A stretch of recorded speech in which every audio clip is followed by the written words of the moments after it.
The Loser by Isaac7525.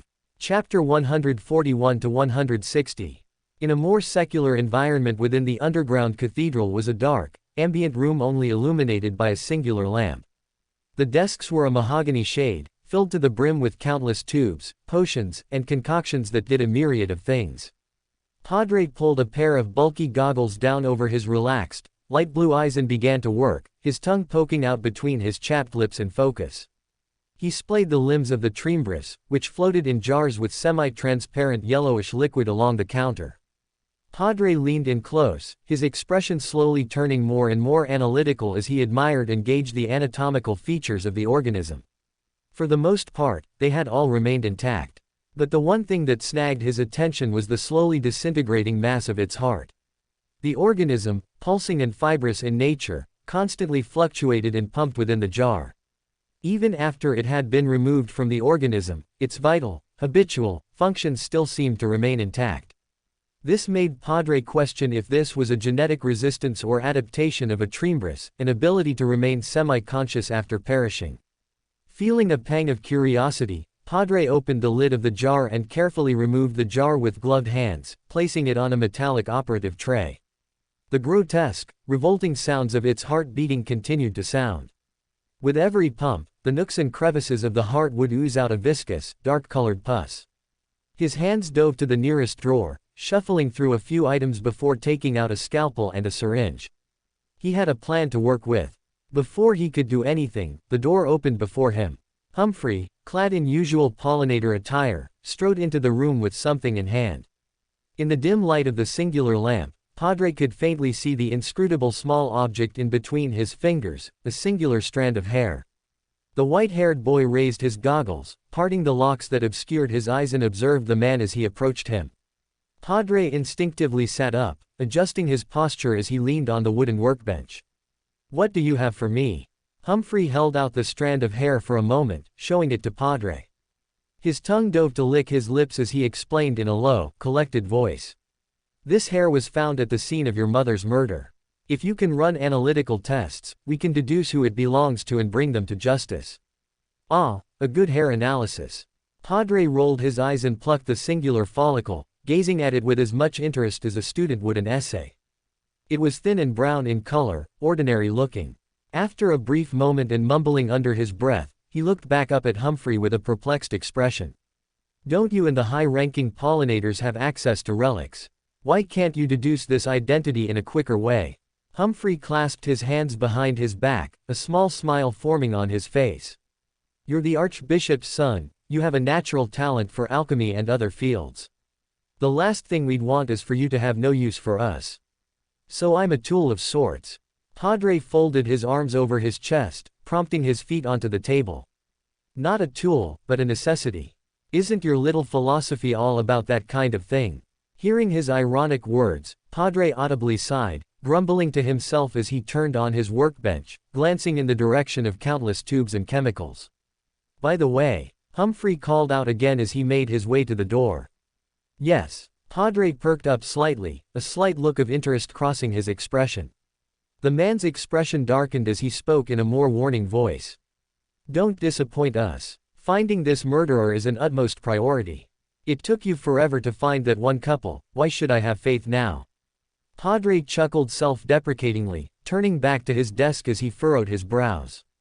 The small bell over the apartment's front door rang quietly as I opened it. I slowly took a step in, wiping the soles of my boots on the carpet in front of the door. My eyes scanned through the dimly lit apartment lobby, surveying the environment. Everything was in its usual state of cleanliness and polish, but most of the flowers scattered in the lobby had grown old and wilted away. I snorted softly, tucking my hands into my pockets as I made my way down the first hallway, ascending the flight of stairs and looking down both ends of the hallway. It was silent. Crash! A sudden noise caught my attention. My eyes widened, hair standing on end as I habitually flinched. The sound was muffled, coming from behind one of the many doors lining the hallway. I fell silent, listening carefully if this sound would appear again. Behind the countless doors in the lobby, I only heard sounds of slumber for the most part, or the occasional grunting of a patron having a restless nightmare. Unfortunately, the potion didn't give its users night vision or anything really useful. All I could do for now was cause very small calamities and aggravate people using chaos instinct. Sighing with some self-pity, I made my way back to my room. Crash! The sound rang out again. I reacted instantly, darting to the very spot where I had originally heard it. The door led to Ayumi's room. "Damn it, you're gonna break something!" Shinso cried out. Without wasting any time, I burst into the room, surveying the chaos. The usually pristine and clean walls were scarred and stained with burn marks and countless dark spots. Shinso was ducked behind a chair, while the umbrage cat was curled up under Ayumi's bed. Ayumi's fists were glowing with a radiant light. Whenever she moved her hands, a beam of light emanated from her palms, bouncing off the walls and disintegrating when it hit another surface. "Sorry." She turned to me, wincing slightly. "What's all this?" I hesitantly stepped into the room. "Did you consume your potion?" "Why yeah, but it's not going too well." Ayumi sighed self-deprecatingly, rubbing the back of her neck. This movement sent another burst of radiant light outwards, the chaotic force bouncing off the walls before hitting me directly in the forehead. I stumbled back, crying out as the light ebbed and pulsed, illuminating my veins with its golden coloring. Suddenly, the apocalypse sigil on my left hand expanded with its own crimson glow, gradually corrupting and nullifying the divine light. The golden light shifted to a murky black and crimson hue, turning more viscous as it seeped into my body. At this moment, Ayumi cried out in pain as she fell back, gripping her forehead as she winced with pain. The light emanating from her hands quickly diffused, becoming a deep vermilion color. Her veins, previously unseen, turned an ink black as she suddenly coughed up some blood. "What are you doing?" Shinso peeked from behind the chair, watching the scene with ragged breaths. I didn't immediately respond, my face paling as I watched this. I didn't waste any time, kneeling down and taking a hold of her shoulder. "Ayumi, Ayumi," I cried out desperately, shaking the girl as she continued to writhe and convulse. The umbrage slowly crawled out from under her bed, their yellowish red eyes flickering with an unreadable emotion. "I'm sorry," they said deeply, their illusory voice echoing in my mind. With a leap of agility, the umbrage's cat body suddenly illuminated with corrupting black and red energy. Their form gradually began to grow, their small arms and paws taking a more skeleton-like appearance. Their yellowish red eyes shrank back into their head, wormhole-like eyes taking their place. Their mouth dissipated, and an illusory cloak of dark matter phased around them. I mean no harm with this. The enigmatic figure, now standing 7 feet in height, placed their bony finger directly onto my forehead. The apocalypse sigil suddenly illuminated with a painful, burning sensation, sending me hurling to the floor. The wraith wings on my back habitually extended, furling and pulsing with uncontrollable malice. The edges of my vision turned a hazy red color, blurring and phasing into the real world before my eyes. The umbrage watched me with an impassive expression, an unchanging one as I lost consciousness, falling limp on the floor. The wings on my back shrank into my skin, discussing. My horns, previously radiating with crimson energy, faded back to their regular black hue. Ayumi's body fell limp, the corruptive sensations quickly diffusing and disintegrating. Her eyes opened, and she scanned the room. The umbrage, now back in their cat form, purred softly as their small feline body brushed against hers, purring softly. "What was that?" she grumbled, her gaze shifting to my form curled on the floor. The umbrage answered in their layered, illusory voice. "Your pathway reacted with his. When radiance and benevolence meets malice and corruption, it doesn't end well." "Malice, corruption." Ayumi repeated the terms under her breath. Shinso darted over to my unconscious body on the ground, holding it in his arms. He looked at the small black cat, speaking with a mixed expression. "What power does Isaac have? If we can know, we can learn about it and prevent accidents like that." "I'm sorry, I can't tell you." The umbrage replied, a hint of genuine remorse in their voice. "Why?" Shinso snapped. The black cat fell silent, turning away from Shinso as they meowed deeply. Seeing this, Shinso habitually clenched his fists. "I don't care if I get corrupted or whatever's gonna happen. Tell us, now. Do you really want to know?" The umbrage turned around, their cat-like body pulsing slightly with crimson and black energy. "If I am to do me and my friends justice by knowing such things, I'll take that risk." Shinso looked down at me, my soft expression prompting him to give the smallest smile. Seeing this, the umbrage sighed softly and began to change. They spoke softly with an illusory voice. Isaac is a seeker of the apocalypse pathway.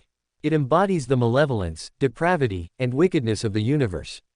As the figure continued to speak, Shinso felt a burning sensation gradually fill his body. He cried out softly, holding his forehead. The room around him darkened as dark-colored pillars shot up from the floor. An endless expanse of dark fog stretched above him. On the far end of the room was a throne, iron-black in hue. Behind the chair was a window, giving Shinso a look into a swirling vortex of energy and chaotic matter. What is this? Shinso looked around in a panic. At this moment, a figure emerged from the fog above, their form incomprehensibly large. They were clad in a dark cloak, had red swirling eyes, and almost skeletal hands. A sudden, booming voice echoed in this space. If you wish to keep your friend safe, you must tame and restrain the thoughts within him. He's a being of mixed consciousness, suspended between the links of good and evil. I want you to help him, to ground him. Shinso gazed up at the figure, his eyes widening. He felt an instinctual urge to submit and bow to this almighty force before him. Are you the spiritual creature who talks with Isaac? The umbrage nodded their head. I am. Before he could say anything more, the area around him shifted once again, reverberating back to Ayumi's apartment room. What the hell? Shinso looked at the black cat sitting on the floor, watching as it rolled onto its stomach, meowing softly as it demanded a belly rub. After learning all of that information, Shinso was too stunned to speak.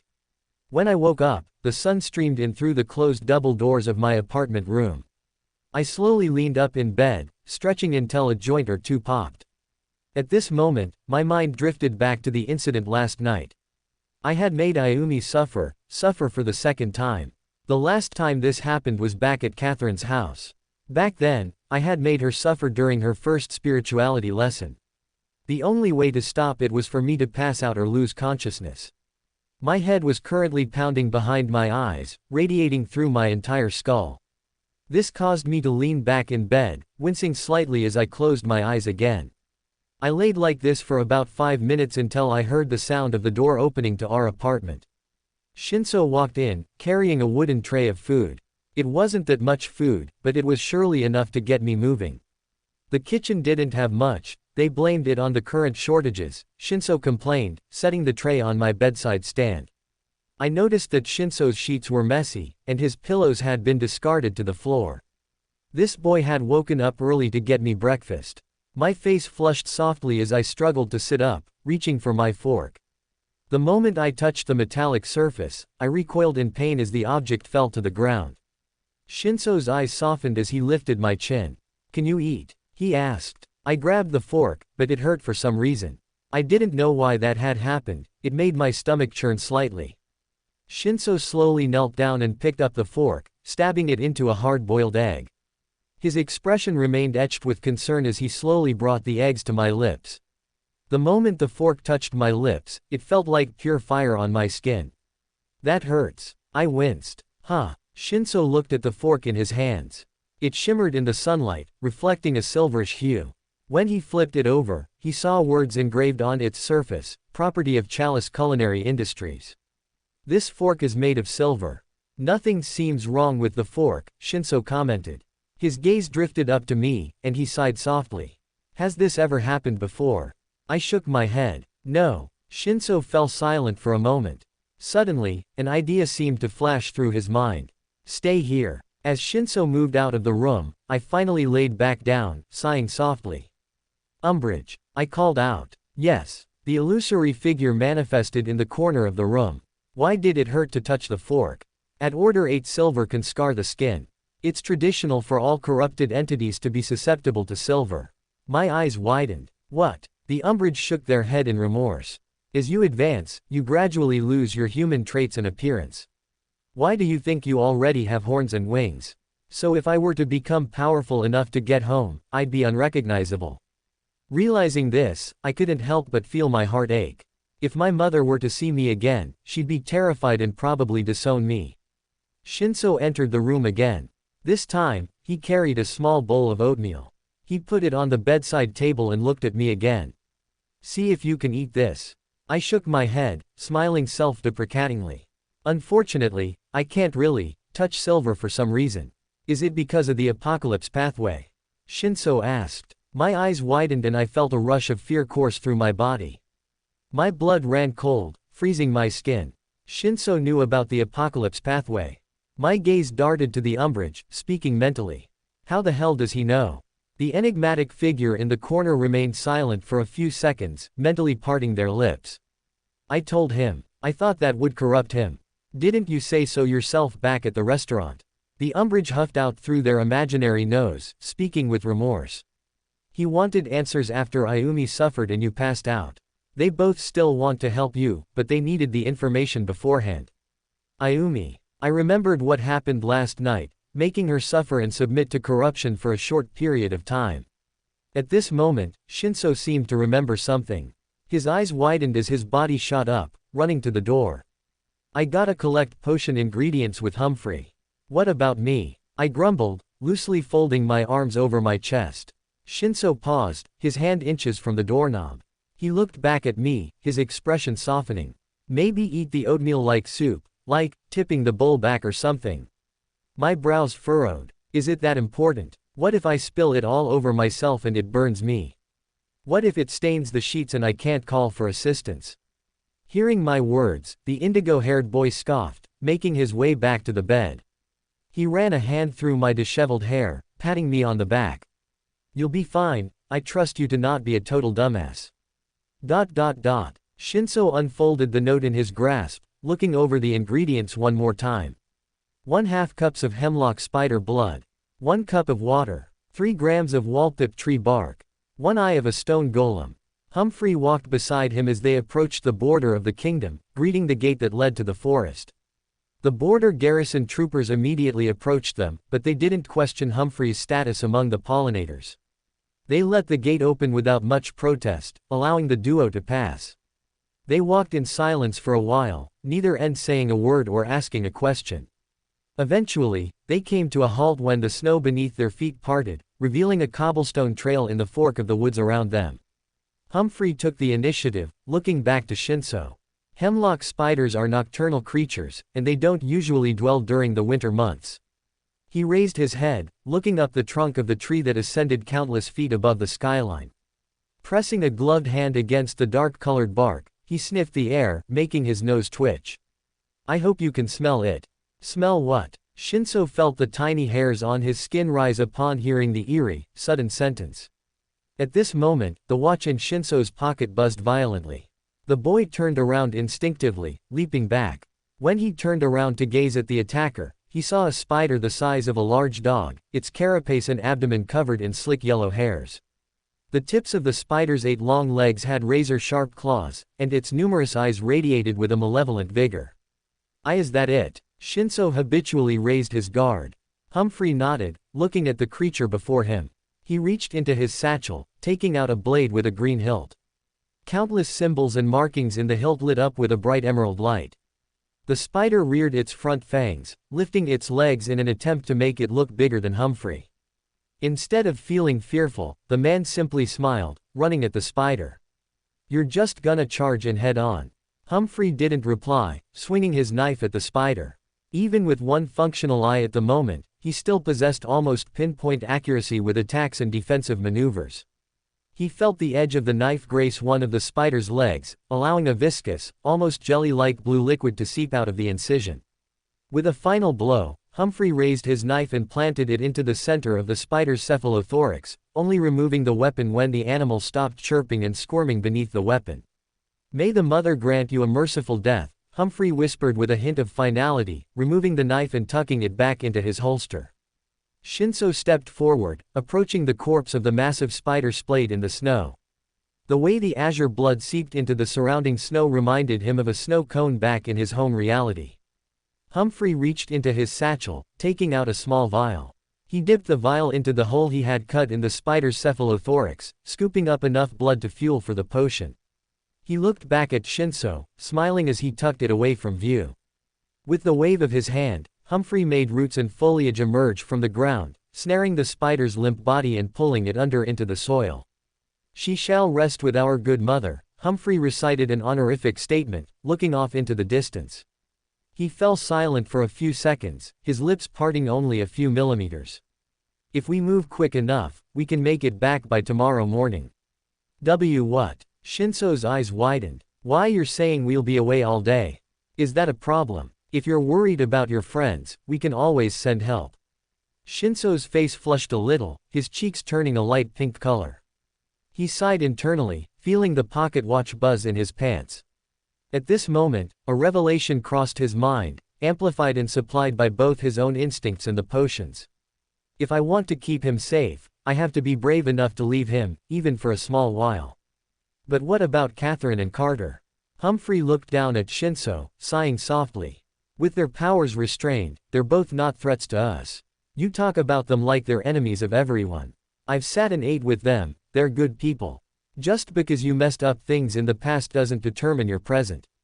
Everyone knows that. Do you really know? Humphrey emphasized. What do you mean? Shinso asked, feeling a little puzzled and bewildered. Humphrey's gaze remained analytical, as if he were studying every intrinsic crevice and nook of the boy's psychology with a mere glance. His large, dark-colored hands remained in his pockets, and he continued to stand straight like a figure of majesty. The cold wind blew through his short black hair as he spoke once more. You're hiding too many things on the inside. His voice came out low, not in the form of a sinister growl or an act of purposeful intimidation, but more like he was studying a small insect with the curiosity of a house cat. Humphrey turned around, facing away from Shinso. The leather coat he was wearing had the Mother Nature insignia stitched into the back, billowing with the wind that tousled the trees and snow. I can see why you digested your potion at such a quick rate. You're always a judge, not to others, but to yourself. Shinso's eyes widened, recalling his own memories. There were memories he'd rather not remember or attempt to remember. He recalled every whisper, insult, and rumor in his direction. He had been bullied, harassed, and shamed for the very abilities he had inherited from his own mother. He also thought of my current predicament, how he had failed countless times to protect me from danger and threats. Shinso sighed softly, his voice trembling a little as he sputtered. You're good at reading people, Humphrey. Humphrey stifled a chuckle, remaining solemn with his back turned to the boy. My son told me the exact same thing. Your son? Shinso arched an eyebrow, unaware of this matter. Humphrey nodded slowly, his dark-colored eyes briefly softening. My son was named William, someone I'd consider to be a lot like you. He was curious, and he always sought to do the right thing regardless of the price. The man fell silent, his fists clenching at his sides. Where he was holy, he was also cursed. He had a lover, one whom he failed to save in an accident involving a wild animal. He blamed himself, resenting his abilities and turning away from the pollinators. Later, he committed suicide in his room. The man's expression quivered as he looked back at Shinso, his boots crunching in the snow beneath him. Advancing to altruist is where he shattered. He denied the principles given to him, retorting them as forced and chaotic. Due to this, he coughed up so much of his potion he fell ill for a period of time. If I become an altruist, would I suffer a similar fate? Humphrey sighed softly, his gaze locked on Shinso. Fate isn't determined by a glance, it's determined through our actions. Shinso fell silent, absorbing and reflecting on Humphrey's statement. He remembered the psychological changes enacted by the scale shifter potion. He remembered the interaction with Aaron, how he volunteered to search for me regardless of the outside world. If he were to truly shift his own internal scales and overcome everything, he had to truly dissect the meaning behind what an altruist truly was. I finished my oatmeal, pushing it aside and leaning back on my bed. Letting out a low sigh, I turned to the window, watching the sunlight seep in through the curtains. At this moment, the door opened, and Damien sluggishly walked in, clad in a loose pajama set. He collapsed onto the makeshift bed in the corner, instantly falling asleep. He woke up too many times last night, Olivia said as she stood in the doorway, rubbing her eyes. I'll guess you were the only one being woken up. From what I've heard, Aizawa sleeps like a dead brick. Olivia shook her head, her brows furrowing slightly in a temporary state of recollection. Aizawa was awake until about 3 in the morning. He sat in the lobby with Aaron while waiting for everyone to return back to the apartment. I remembered the state of the lobby last night after I had entered, I scoffed. He must not know I came back, he's most likely turning the place upside down. No, he knows all right. Olivia suddenly smiled, turning to the large doors obscured by curtains. I don't think I was dreaming, but a raven stopped by on our balcony, leaving us a letter informing us of your condition. What? My eyes widened. Was it Kale? How did he know of my predicament, alongside the people to contact? I stood up slowly, stretching as I approached the closet. Usually, I'd vie for my black coat and cravat, but that clothing was dirty and smelled of snow and sweat. I opened the closet, taking out a white undershirt, a sleeveless black and brown vest, and some dress pants. Alongside the outfit, I gave my black coat a quick smell to ensure it was still wearable. Before I left, I headed to the laundry room of the apartment, throwing my clothing into the water basin left in the corner, leaving a sign to indicate to anyone who entered that my clothing was currently soaking. I would have snagged a quick pastry from the counter before I left the apartment, but a notice regarding the grain shortage indicated they'd need time to concoct a new recipe for pastries that used less of the ingredient. I made my way through the streets of the kingdom, dodging the occasional carriage that passed by me. If I stepped away by a hair's breadth, the coach would often curse under their breath.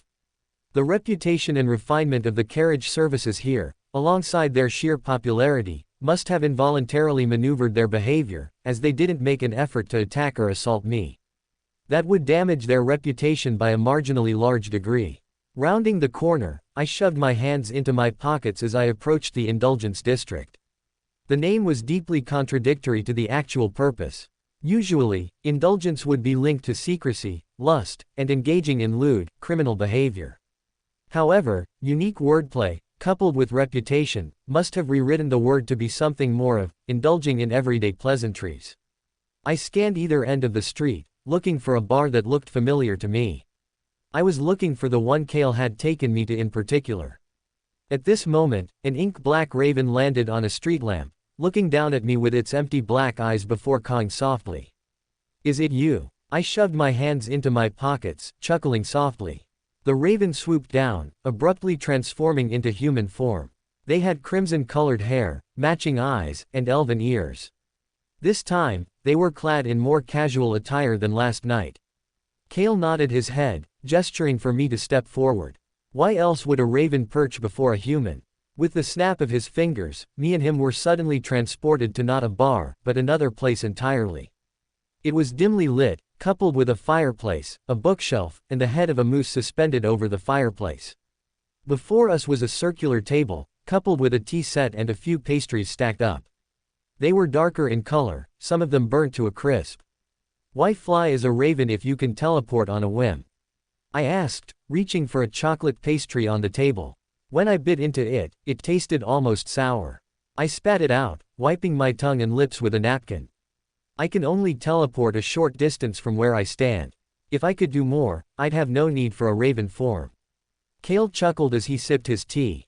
But I like to be a bird, it's more versatile. He fell silent, stirring his beverage with a small spoon before speaking in a low voice. I assume you came here to accept my mentorship. I shook my head, recalling Olivia's words. A friend of mine said a raven delivered intelligence regarding my condition. Kale abruptly fell silent, almost choking on his tea. He stifled a cough as he swallowed it, massaging his larynx. The man cleared his throat, smiling as he spoke once again. That wasn't me, but an accomplice of mine. I felt a little puzzled, arching an eyebrow. Is this your charity organization? Can they turn into ravens too? Kale suddenly laughed out loud. No, boy. Being able to transform into a raven means I can also communicate with them. If I were to directly go to their establishment and leave a report, I'd attract suspicion, especially since the presence of other seekers would surely highlight my peculiarity. Strange. I still find it weird how Aizawa hadn't taken action. Aren't messenger birds a few centuries out of date? What do you mean? Kale's gaze suddenly turned analytical. We use messenger birds all the time when postal services are stagnated. I instantly realized my contradiction. I had said something that someone from back home would say. My face flushed as I coughed, purposely adjusting my leg under the table, kicking it upwards and spilling the tea set to the floor. Sorry. I moved in a flurry, moving to pick up the mess I had made. No worries, Kale said with a now collected smile. Now that I looked around, I finally gained a small insight with this location. The floors were lightly carpeted, and the air smelt with a pleasant aroma.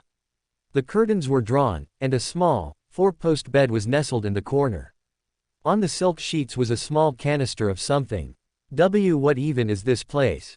My apologies, I forgot to clarify. This is the second floor of a bar, famous for hosting the best orgies in the kingdom. My face noticeably flushed as I looked to the door, attempting to stifle my embarrassment as much as I could. Clearing my throat, I pointed at it and asked a question. Is that locked? Kale nodded his head, taking out a gold coin from his pocket and flipping it up and down in his palm. I exchanged currencies rather quickly, adjusting to the kingdom. In the molecular interval I was teleporting you, I wrote a letter to the bar's owner and left them a small, charitable amount. He'll leave us alone until we leave. Hearing this, I felt even more flustered, almost repulsed. You told him that we were going to this room. I'm a minor, and you're a lot older than me. Won't he assume bad stuff will happen and he'll call the authorities? The enigmatic man shook his head, sliding the gold coin across the table. I told him I needed a quiet place to study.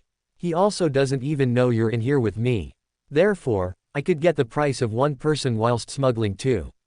Isn't that illegal? I arched an eyebrow. If anyone breaks in, I'll make them lose their sanity, Kale said with a teasing smile.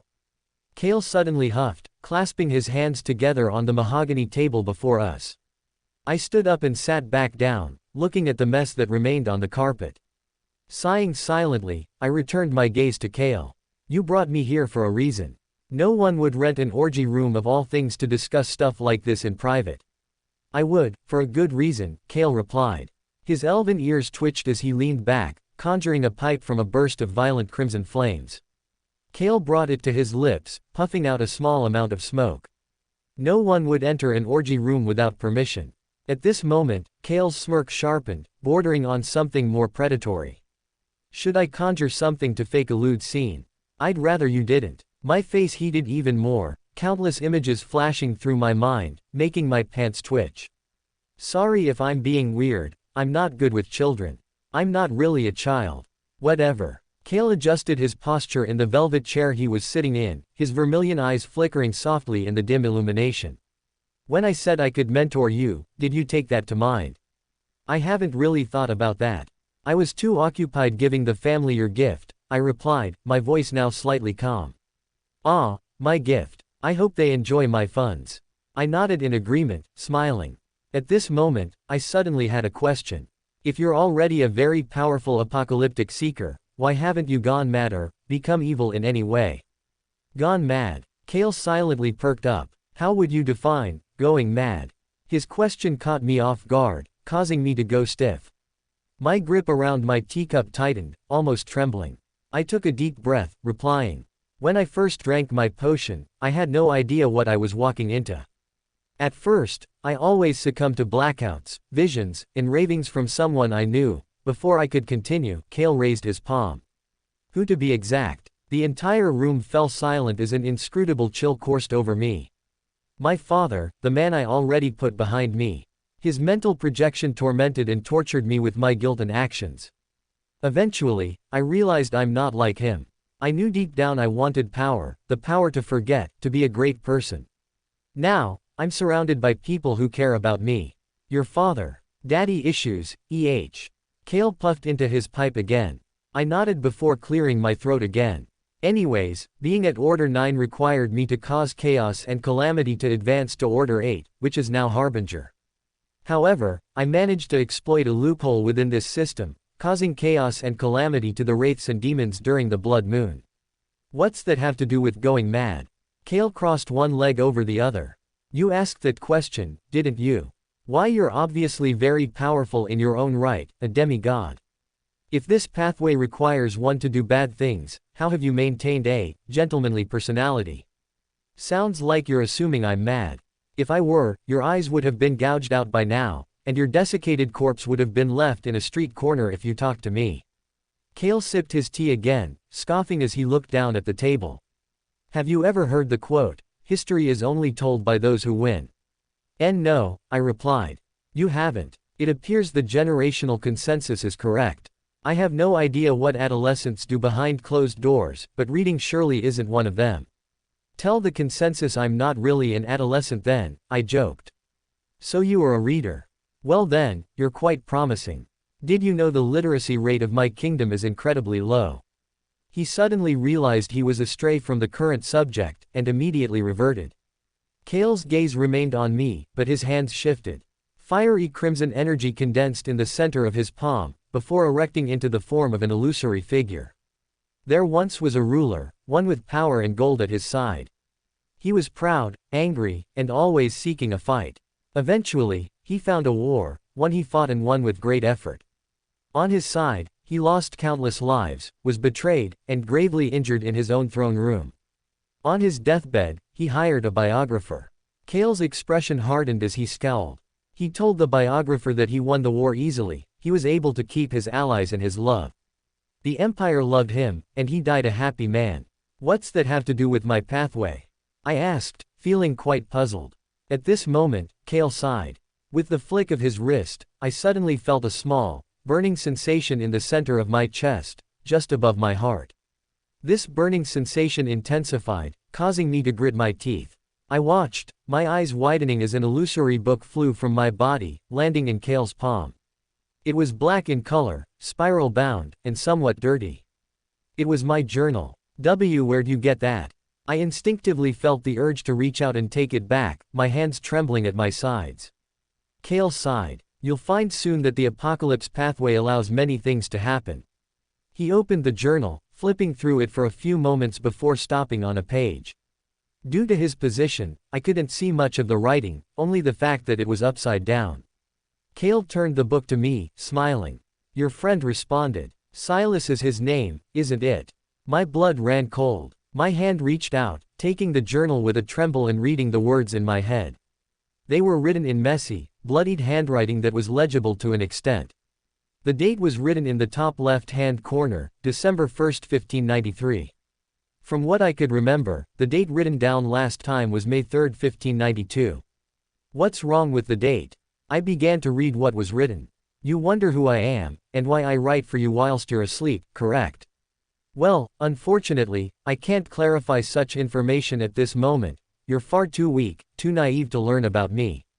The apocalypse pathway is laden with many dangers, but also, many blessings. Advance to the level of an angel, then I'd be glad to share more information regarding my origins. I froze, my hands trembling as I sat the journal on the mahogany table, looking at Kale. The crimson-haired man took the journal, reading the contents himself. As he read, his eyes gradually widened, and he wolf whistled at the end of it. Your imaginary friend wants you to become an angel of all things before you can talk again. He leaned back in his chair, slumping as he laughed out loud. I would wish the best of luck, but the world hasn't seen any angels in almost a millennia. The last angel perished during the cataclysm over 1,000 years ago. Cataclysm. I felt my curiosity pique to an extent. Kale nodded, taking a slow breath as he slid my journal back to me. The cataclysm was the event that reshaped the tides of both this world and its inhabitants. While information on it is scarce, I'd be happy to tell you what you want to know when you're strong enough, or... He extended a hand, tracing his gloved fingers along the contours of my cheek. When you have the right protection.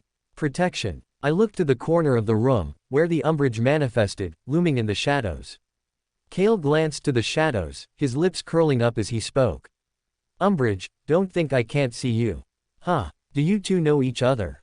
Kale nodded his head, smiling. If you're on the apocalypse pathway, you can be aware of all spiritual creatures corresponding to the pathway. The umbrage is actually... Before Kale could finish, an illusory tendril extended from the darkness, coiling around his mouth. The umbrage shook their head, an illusory ringing sound ebbing in my ears, the intervals and frequencies of it occurring awfully resembling speaking. Can the umbrage talk to others and conceal conversations? Right, all right, Kale snagged his head back, ripping the tendrils of black energy from his mouth. What protection were you talking about? I asked. Kale fell silent, his attention suddenly gravitating to the door. Behind the door, we heard knocking, followed by a deep voice calling for us to open up. It appears a little whore is already looking for a meal. It's time we leave, alright. I nodded, my cheeks flushing a little as Kale flicked his wrist, teleporting us elsewhere. We ended up back in the street where I was previously standing. Around us, nobody seemed to pay mind to me or the raven now perched on the street lamp. Seems like the spiritual invisibility of the apocalypse pathway is pretty effective. But why would it activate at this moment? It's never done this before. A figure suddenly came into view, clad in casual attire. Upon first glance, they looked ordinary. But when I could properly outline their features, it was Helana's father, the one who invited me for a job tonight. Helana's father remained silent. Clad in a long cloak, he moved down the street quickly, weaving past the crowds of people who moved through the bustling city corner. At this time of day, the Indulgence District seemed a lot more populous than when I first arrived, and it was only about 20 minutes ago. I moved forward, under the guise and usefulness of spiritual invisibility. I followed Helana's father as he rounded a corner, stepping into a portion of the district much darker than the rest. Overhead, the alleyway was blanketed by cloth and blankets, concealing the area below. They seemed to act as a makeshift roof. The man walked for a little while longer before stopping at a door. He knocked 3 times in succession. The door, embedded into the walls of the alleyway, slowly opened with a creak. Yellow light filtered through the open door, giving it a homey feeling. I quickly followed behind him, but I felt a pang of hesitance. The last time I went somewhere without explicit permission or an idea of the area, I was captured by a malevolent evil creature. The door shut in front of me, secluding me from the inside. Luckily, the door had a slit I could use to peer inside. At this moment, I closely acknowledged the condition and material of the door. It was made of metal, rusty and mottled. If I were to make any moves, it would surely screech and whine due to the friction and rust condition. Drawing a low, quiet sigh, I pressed my ear to the door, listening closely. Peering where you shouldn't. A voice sounded in my mind. I turned my head, watching as the umbrage manifested before me. Clad in their illusory black robe, they looked at the metal door and scoffed. "They'll wonder why you're listening," I replied with a little hesitancy in my voice. Something told me I should listen up on this.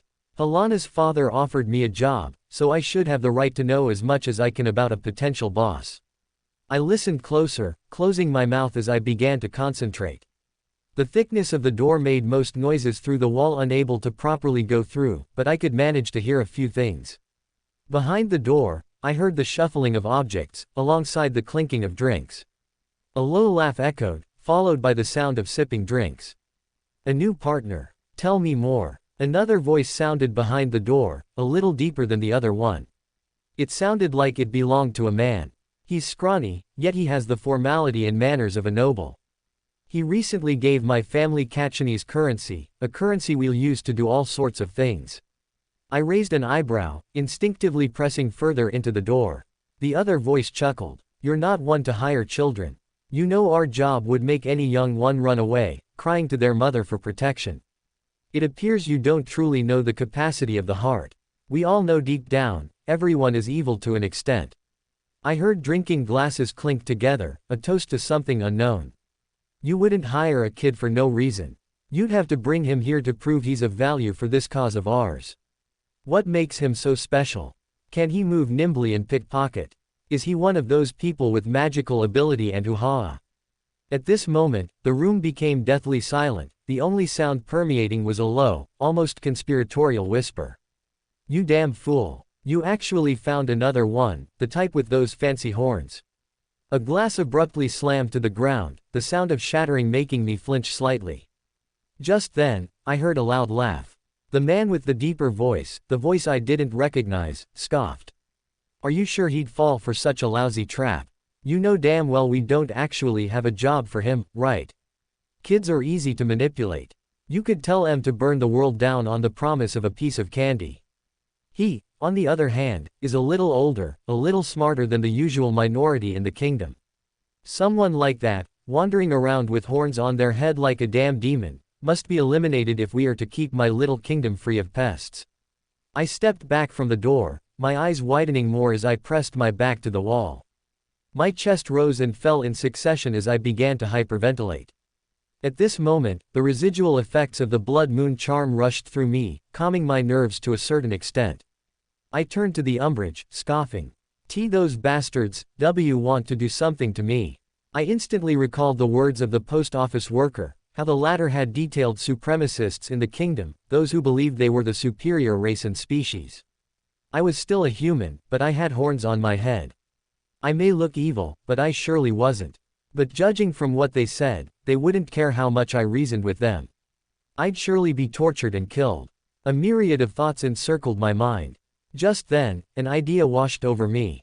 I could inform the pollinators of the predicament and have this group arrested. They were powerful, official law enforcers in Seraphis Kingdom, they'd get the job done rather quickly. But then, another bone-chilling realization came to mind. I also remembered the concept of the requiters, those who tortured and killed on behalf of the cause of the Mother Nature Church. They could also deem me evil, capture me, and torture me to death. The post office man had described them as heartless, almost mechanical. They didn't care less whether you were a child or an adult. They knew you were evil, and they had their orders. Shivering, I turned back to look at the umbrage. What should I do? The enigmatic figure, clad in their illusory robe, sighed softly and began to speak. You can't fight them on your own. If you wish to make a good impression on everyone, including the pollinators, if they do get involved, refrain from using mystical abilities for the most part. How would I do that? I asked, feeling puzzled and a little sick in my stomach. The umbrage's eyes lit up with crimson energy.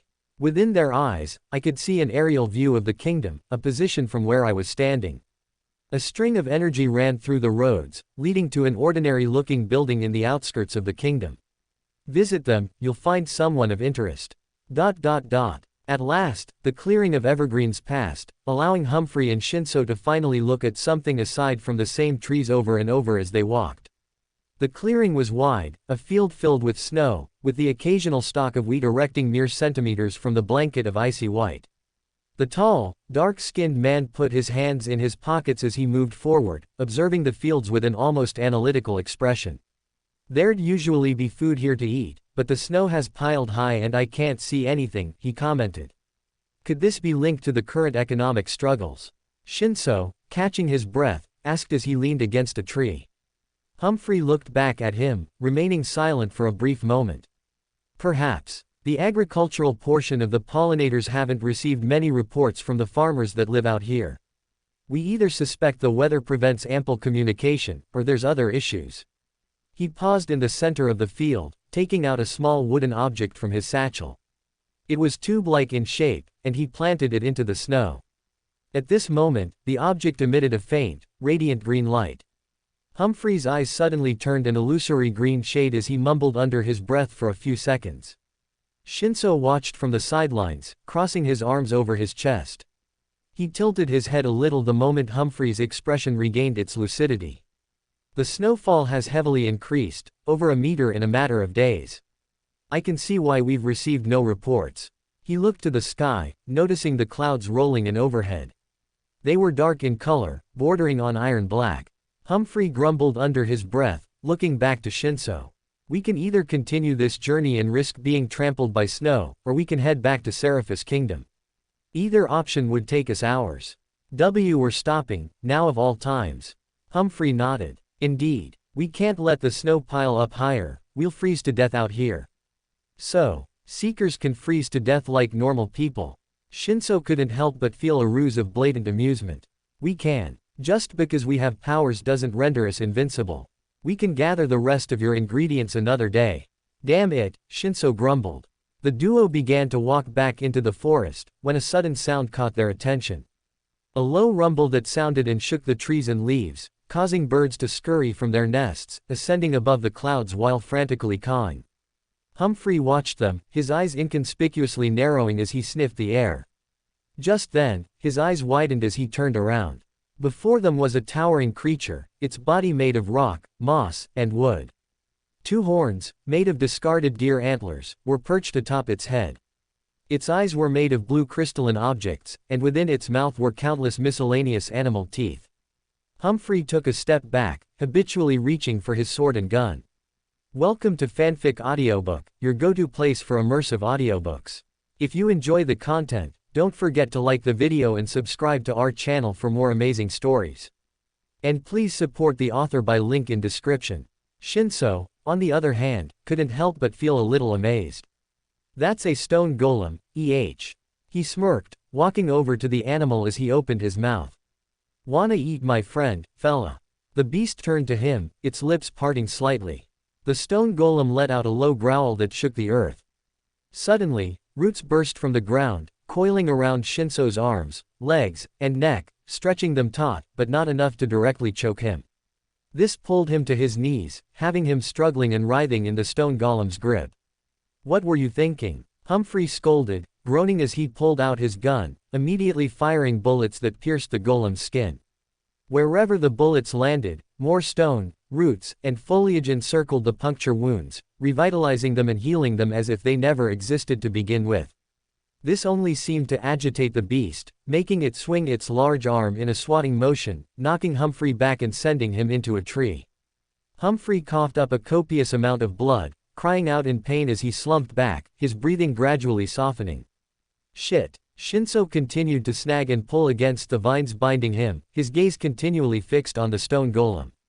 The behemoth before him roared, a deathly sound that echoed through the forest. With another powerful move, it ripped Shinso from the vines binding him, grabbing his body with an iron grip. Its large stone hands encircled his entire torso, holding him tightly in its unyielding grip. Damn it, damn it, damn it. Shinso repeatedly kicked and writhed in the golem's grip, trying his hardest to wiggle himself free. He watched, his skin standing on end as the stone golem opened its mouth, revealing the inside of its digestive cavity. Its throat was lined with countless thorns, like the ones that lined the stem of a rose. The walls of its mouth were also made of stone, and its tongue was a dilapidated amalgamation of dead animal remains, ice, and roots. He spotted a nest in the back of the golem's throat, one that belonged to a bird much bigger than one he'd ever previously seen. Its feathers were crimson red, while its eyes reflected an eerie green hue.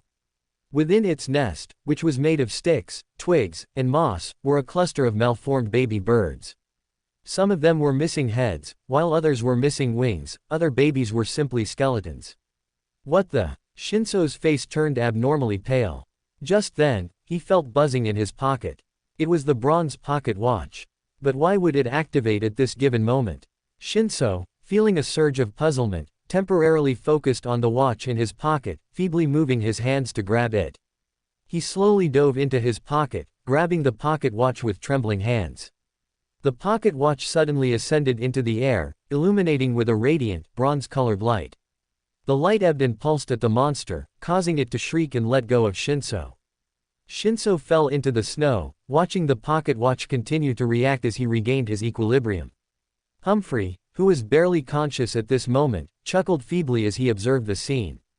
The pocket watch continued to change, diffusing into spheres of liquidous light. This light slowly circled around Shinso, repeatedly pulsing and contorting like they possessed a life of their own. The stone golem continued to retreat, backing up as it moved to cover its eyes.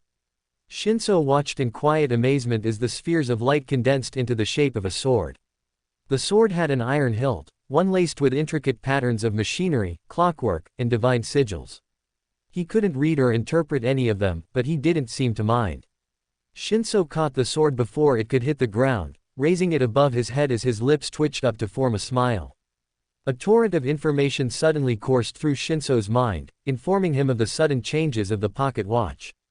It was called the Sword of Judgment, giving him the ability to make low-level deductions and judgments much faster than the average person. The sword could also emit beams and attacks of almost Titan-level power, giving him a qualitative upper hand in most combat situations. The only downside of the sword was that if the user of the sword were to use it for evil purposes, it would cause backlash and immense pain to the user. Upon realizing this, Shinso's brows furrowed as he felt the sword's effects truly take hold. If defeating this stone golem in single combat was for the purpose of ingredient collection, was it truly an evil deed? Shinso, taking notice of the sword's ambiguous condition, suddenly closed his eyes and took a deep breath. Within his mind, he began to focus on the stone golem in front of him, visualizing a clear picture of his enemy. Using a scale shifter's ability to make abrupt judgments and deductions, he recalled everything he had seen when fighting the golem. While he was in its grasp, Shinso had noticed the state of its mouth. Near the back of its throat was a large bird's nest, housing birds of many conditions, some alive, some decaying, and others that still moved upright while only being skeletons. Upon recalling this, his brows furrowed in confusion. Why would the golem's mouth be so peculiar? He also remembered what he had seen while walking through the forest with Humphrey. For the most part, they'd only seen the hemlock spiders, nothing else in terms of wildlife. Thinking deeper, he also remembered other peculiarities with its mouth. The stone golem's tongue was composed of foliage, ice, and animal remains. A pair of deer antlers were perched atop its head. At this moment, he opened his mouth upon realizing the truth. This stone golem had been eating the wildlife, while also hosting a family of birds in the back of its throat. But why? Shinso's grip on the sword tightened a little, holding the weapon above his head. His eyes scanned the entire stone golem, looking for any hidden weaknesses he could potentially exploit to an extent. Just then, he caught sight of the wounds where Humphrey had shot the stone golem in the chest. The bullets had pierced the stone, with vines and roots coiling and working to restore the wounds and close them. Shinso couldn't help but smile as he stepped forward, moving closer and closer to the stone golem. The beast turned to him, letting out a deafening roar that shook the entire forest. More roots and vines shot up from the ground, attempting to coil around Shinso. Shinso reacted quickly, swinging the sword downwards and cutting the foliage into pieces. Humphrey's singular working eye, still blurry around the edges, fixed on Shinso. He slowly leaned up, wincing at the pain that coursed through his back. He was sure he didn't break his back, as the force of the golem's attack wasn't enough to severely break any bones. Additionally, the bark of the tree hadn't been shattered by the impact. He couldn't help but smile as he adjusted himself, his trembling hand making its way into his leather bag. Humphrey dug for a few moments before taking out a small object. It was bronze in color, also very small in shape.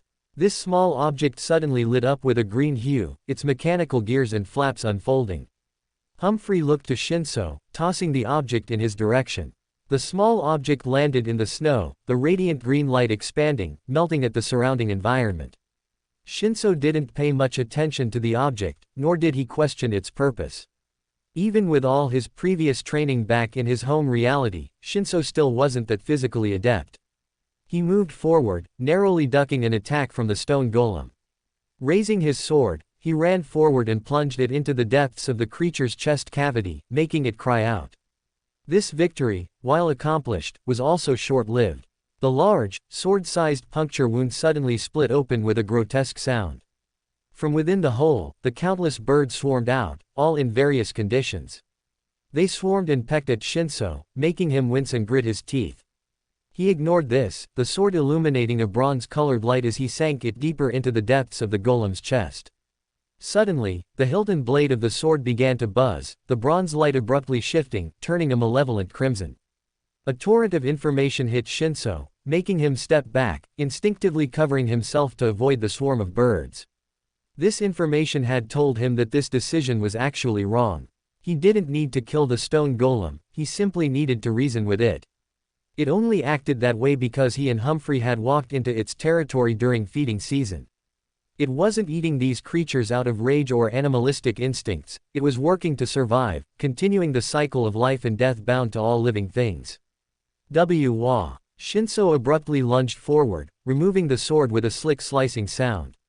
The moment the sword was removed, all the birds around him withered and decayed, falling to the snow in piles of soot and ash. The stone golem's body worked to repair its wounds as it knelt down, gazing at the piles of ash where the birds once sat. The blue gemstones it had for eyes abruptly softened to an extent, and it let out a low whimper as it picked up the piles of ash, holding them to its nose. "I killed your friends, no wonder you kept them in your mouth. You wanted to feed them," Shinso whispered, acknowledging the predicament. The large bird, the red and green one the size of a dog, flew out of the golem's mouth and landed on its head, cawing quietly as it looked at the ashes where its babies once were. I'm sorry." Shinso knew the golem couldn't understand human language, but he still felt the urge to say it. At this moment, the golem looked to him, its gemstone eyes glistening in the setting sun. With a slow, deliberate pull, the golem reached up and ripped out one of its eyes in front of Shinso. Shinso's face paled as he stumbled back, shocked as to why the golem would do such a thing. "It wants you to take it." Humphrey, who had now recovered, approached the small device in the snow, shutting it off. Take it. I just killed its children. Shinso said, confused. Stone golems can feel the remorse and pain of others. It knew the current famine was making food harder to get, so it ended the suffering of other animals in the forest. Really now? Shinso looked back to the stone golem, taking the blue gemstone that it had for an eye. He watched as vines and foliage intersected and crossed over the gaping hole where the golem's eyes once was, repairing the tear. Under the Umbrage's guidance and spirituality, I arrived at the address they had given me within their eyes. The building had a singular floor and a professional look to it, giving off an aura of wealth, secrecy, and establishment within society. A wooden sign hung on a lamppost above the front door. Detective and Protection Agency was written in neat fonting. This is the place. I tucked my hands into my pockets, analyzing the space. The Umbrage nodded their head, pointing to the door knocker. Let them know you're here. Hearing this wording, I felt a little puzzlement stir within me. Looking back at the enigmatic figure, I scoffed. Did you somehow arrange an appointment for me? I'm a spiritual creature, how could I do such a thing? They'd be very confused if a black cat wandered into the building and began speaking fluent English. Right. You're most likely just signaling me to let them know I'm here to begin with. The Umbrage's explanation made me feel a little stupid. I walked down the small cobblestone trail leading to the door, peering through the windows which were not obscured by curtains. The inside of the building wasn't very homey, giving off a more prestigious, serious vibe to it. I knocked 3 times with the knocker. A few moments later, the door opened. A man with curly red hair, freckles, and a gaunt jawline stepped out to greet me, nodding their head without saying a word. I smiled at them as I entered the building. The walls were dark-colored with a fireplace burning in the corner. A lady sat behind the reception desk, her appearance haggardly. Small dark circles accentuated her sleepy blue eyes. Walking over to the reception desk, I adjusted my black vest and greeted her with as much pleasantry as I could. Hello. I was hoping I could hire protection for myself. On the way to the building, the Umbrage had filled me in regarding their intentions. If I were to survive an encounter at the bar and report the criminals to justice, I'd need someone to cover my back and protect me. Even if I was a seeker, I wasn't entirely all-powerful. The lady looked me up and down with a tired look on her face, resting her hand on her chin as she scoffed. You have horns, shouldn't that be enough protection? You'll be scaring everyone away. I scoffed, my hands diving into my pockets. I'm just a teenage boy looking for safety. I have a dangerous predicament. I'll need protection for tonight. The tired woman standing behind the reception desk arched an eyebrow. Why are you going then? You can just avoid it entirely and not be a dumbass. The attitude in her voice took me aback, but I refrained from using negative emotions, which made my stomach bubble a bit. Backlash from the potion. Taking a slow, shaky breath, I continued speaking. Unfortunately, it's something that can't be avoided so easily. You see, the people looking for me are a bit egotistical with their worldview. If they see me, they'd tie me to a pole and beat me to death. The woman behind the desk chuckled deeply, rolling her eyes as she leaned back in her chair. Did someone get into their parents' alcohol? No one's out to kill you, dummy. She looked into my eyes. Additionally, you're far too young to be hiring people to have your back. My eyes widened as I turned around. The Umbrage was sitting at a table, sipping on some metaphysical tea. When they looked at me, they shrugged. Did you know about this? I telepathically communicated with them. The figure shook their head. No. Looking back to the haggardly woman, I suddenly had an idea. What if I have a parent of mine sign a waiver or something? Wouldn't that give me ample permission due to it being their decision? The woman arched one of her eyebrows, leaning up. Due to the complexity of the situation, that'll cost you extra. Actually, I have everything covered. A voice sounded behind me. I turned around, catching sight of a man with elven ears, crimson hair, and clad in casual attire. Kale strode over, placing an elbow on the reception desk as he smiled. He's all mine, Jesse. The woman with eyebags scoffed, handing him a sheet of paper. Seeing all of this, I felt immensely shocked. When I wasn't able to finish my sentence, caught off guard by the number of contradictions and mysteries being presented to me. Kale finished signing the waiver, looking back to me as he opened his pouch, taking out a few golden coins and sliding them across the counter.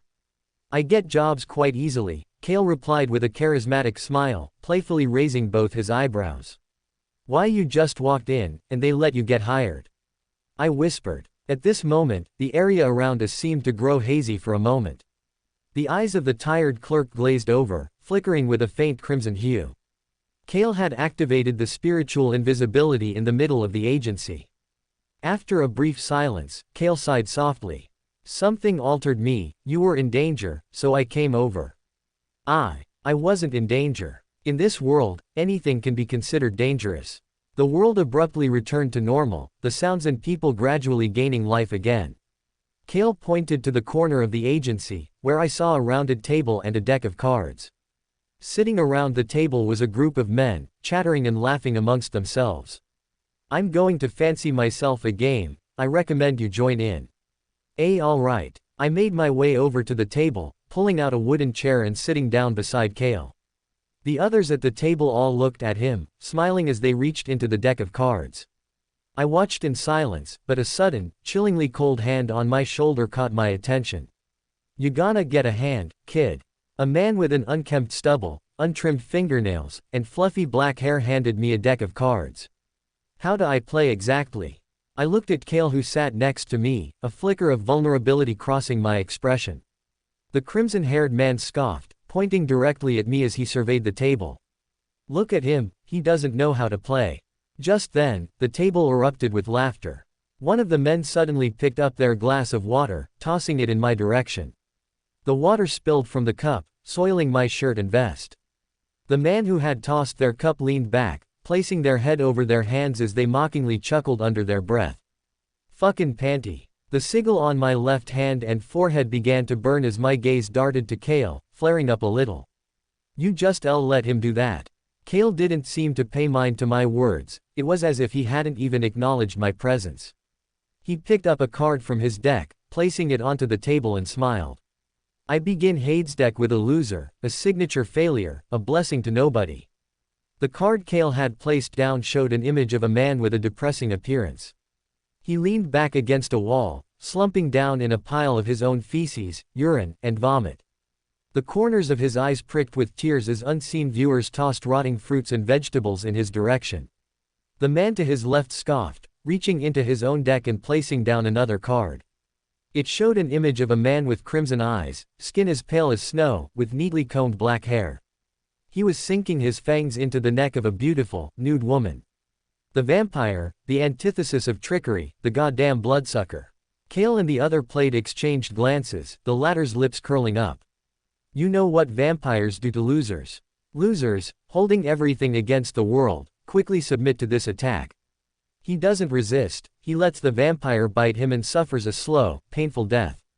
Kale slid over the loser card, letting the other man slide it into a deck set aside.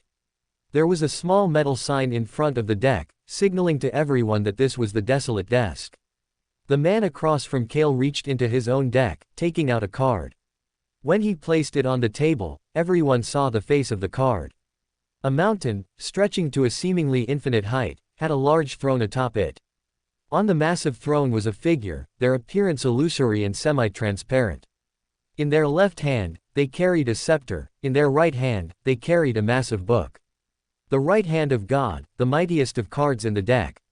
Enacting divine judgment, he swoops down and murders the vampire, cleansing the loser of his corruption, setting everyone free. The man exclaimed, reaching into the desolate deck and taking the card into his own deck. He then looked at me, chuckling. Now, what are you gonna do? Vie for the position of Game Master, or submit and take a card from your deck? Game Master, I asked, feeling a bit of curiosity.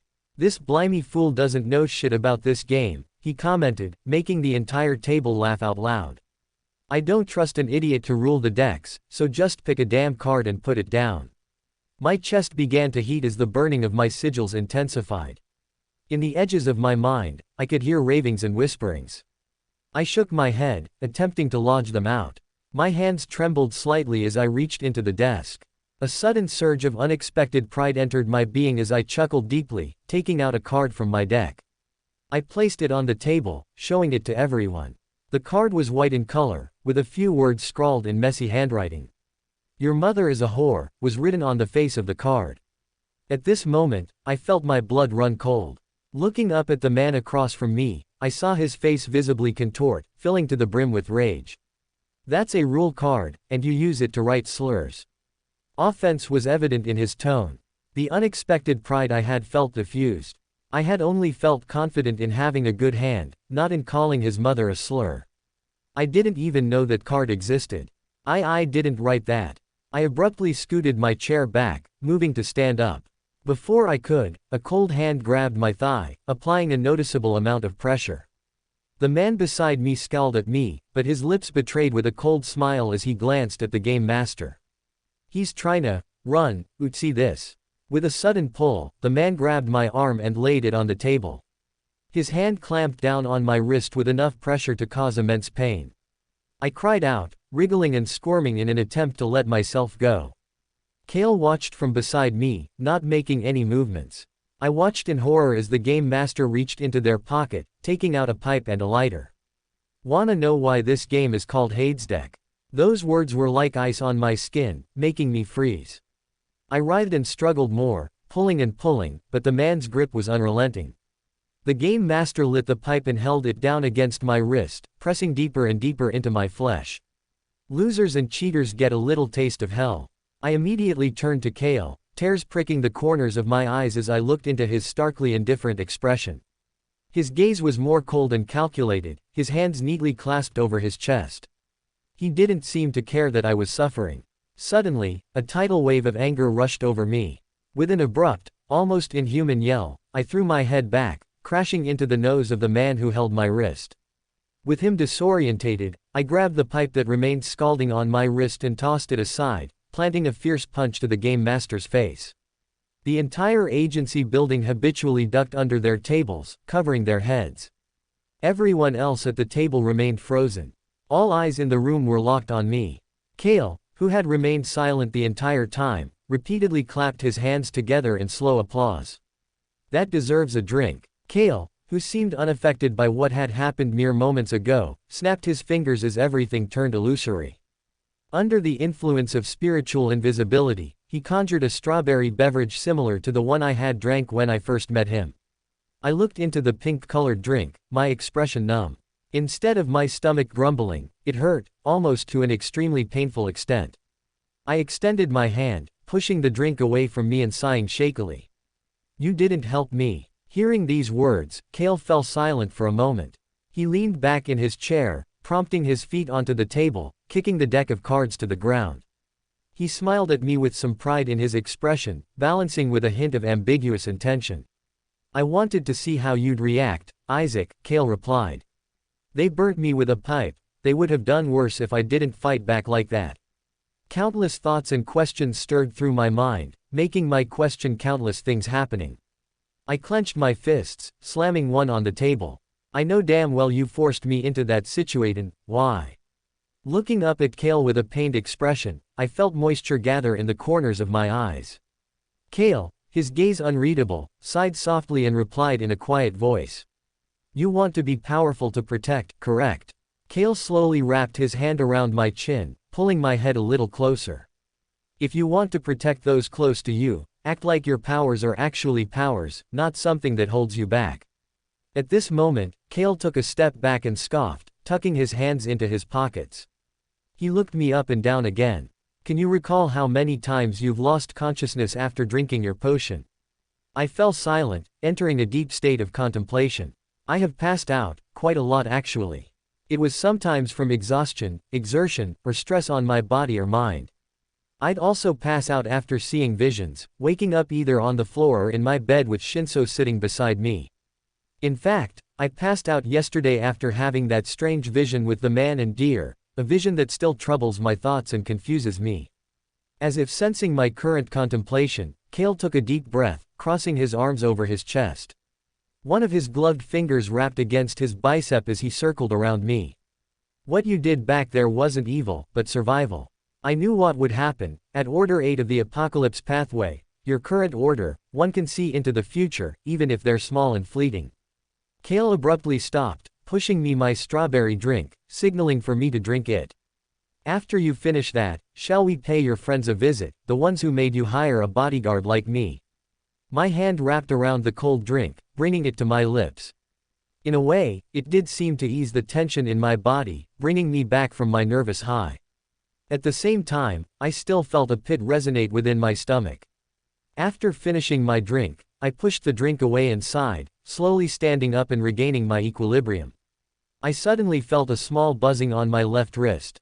Looking down, I watched as the apocalypse sigil lit up with a faint shimmer, emitting small crimson tendrils. The tendrils seeped into the burn mark on my right wrist, healing and reforming the slightly mottled skin. Kale watched the entire scene, arching an eyebrow as he smiled. I didn't know apocalypse seekers could heal themselves. Actually, it came from a weird charm I got in a market stall. At this moment, Kale coughed softly, smiling as he walked to the door. The world around us gradually reverted to normal, the colors and sounds gaining full vibrancy and lucidity. Opening the doors, Kale stepped aside and let me leave in front of him. We should make this quick, the last thing we want is for you to get shot. Won't you protect me? I asked, my heart sinking to the depths of my stomach. The crimson-haired, elven man cleared his throat, speaking with clarity. If it gets too messy, I'll step in. I saw what you did back in the agency, you gave those men quite the performance. I ran a hand through my hair, scoffing. I had to, they attacked me and I had to fight back one way or another. If I didn't, my head would be served as an appetizer during the next game of Hadesdeck. Well, I'm glad you have some agency. Some people I know would just surrender to that fate if they were in your shoes. You have admirable courage, even if your build is that of an impoverished street child.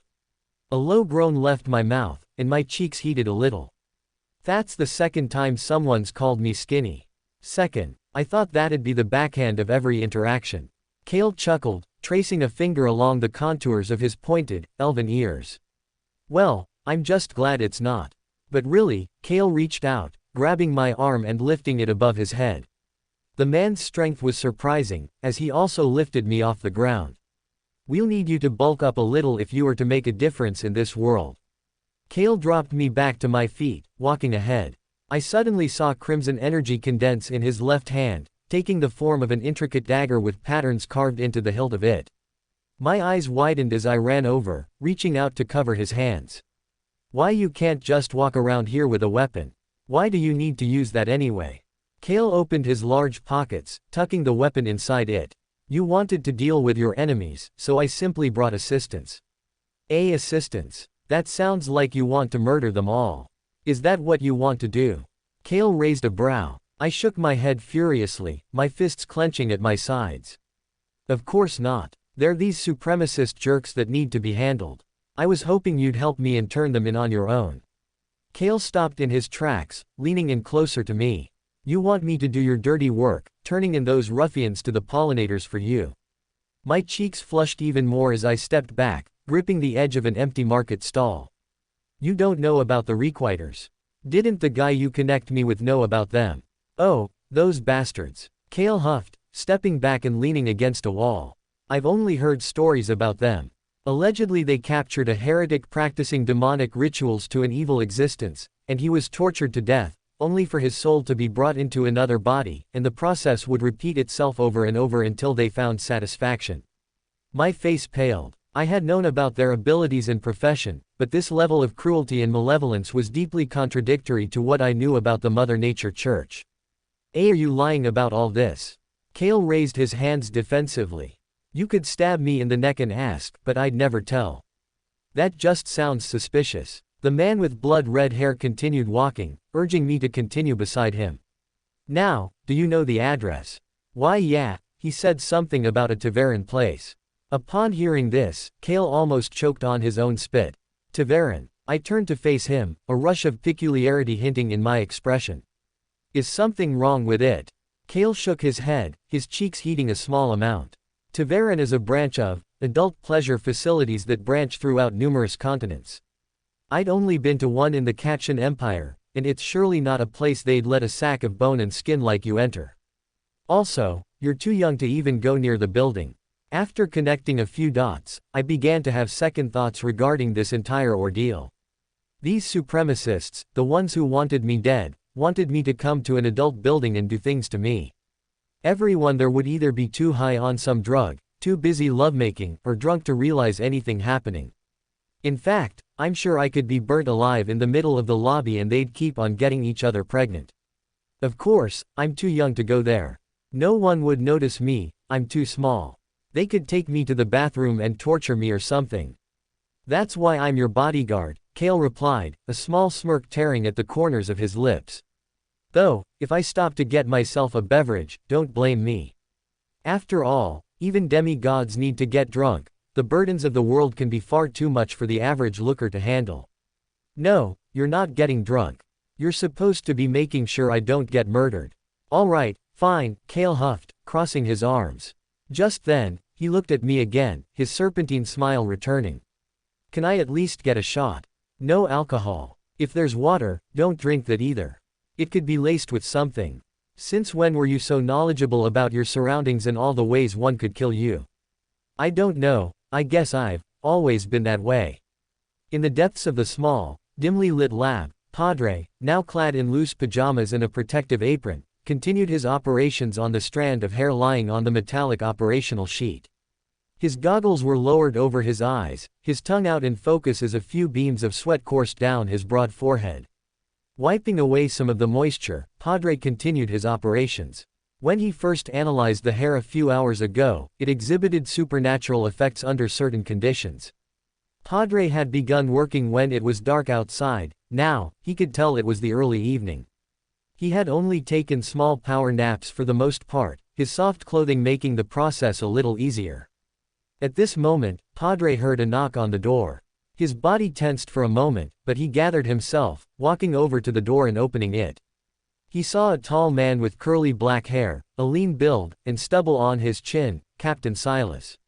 Seeing this figure, Padre stepped aside in an action of silent solemnity and respect. The taller man entered the lab, both brows raising as he gazed upon the countless test tubes and potions, alongside the floating Trimbris limbs within jars.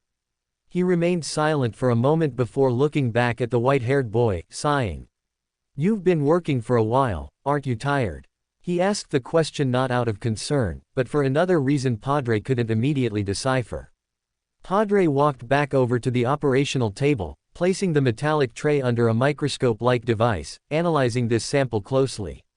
The strand of hair was slightly frayed, but the color of it was not able to be properly distinguished under the harsh lights. Under other conditions, the dim lighting of the lab didn't do much of a favor either. Tap, tap, tap. Captain Silas rapped his fingers against a jar of Trimbris remains, a curious expression gradually filling his face. "This is the creature that murdered my predecessor." Padre looked up from the microscope and sighed. "In a way, yes. He actually succumbed to demon maggot disease." "Demon maggot disease, I have some experience with it. About 3 weeks ago, we had an adolescent who succumbed to the corruption of it and had to be sent away." How is he now?" Padre had been so engulfed in research the past few weeks he hadn't heard much regarding the outside world. Captain Silas looked at him and fell quiet for a few seconds, his gaze abruptly falling to the floor. "We hadn't heard anything from the medical facility. That either means he's still fine or he's dead. They would have told you if he's dead. It would be rash to not tell someone that." "Well," Captain Silas walked around the table, looking at all the Trimbris remains floating in jars. "If they cremate his body, that'll most likely stifle the spread of the disease." Oh. Padre looked back under the microscope lens, zooming the optimal lens to gaze more at its features. Just then, he suddenly spoke up. "Can you do a few things for me?" Captain Silas nodded his head, ready to respond. "Yes." Without looking away, Padre pointed to a curtain in the corner of the room, one hovering above a cabinet of alchemical supplies. "Behind that curtain are a few objects. Grab them all for me, I don't care what they are." The captain walked over, running a hand through his black hair as he reached above the alchemical closet, pushing aside a few boxes of supplies and pulling back the curtain. Behind the curtain was a wooden box sealed by a hinged lid. The only thing preventing one from opening it was a metal padlock. Captain Silas sighed as he grabbed the wooden box, walking back over to Padre and putting the box down. The white-haired boy reached down, digging through his pajama pocket and taking out a small key.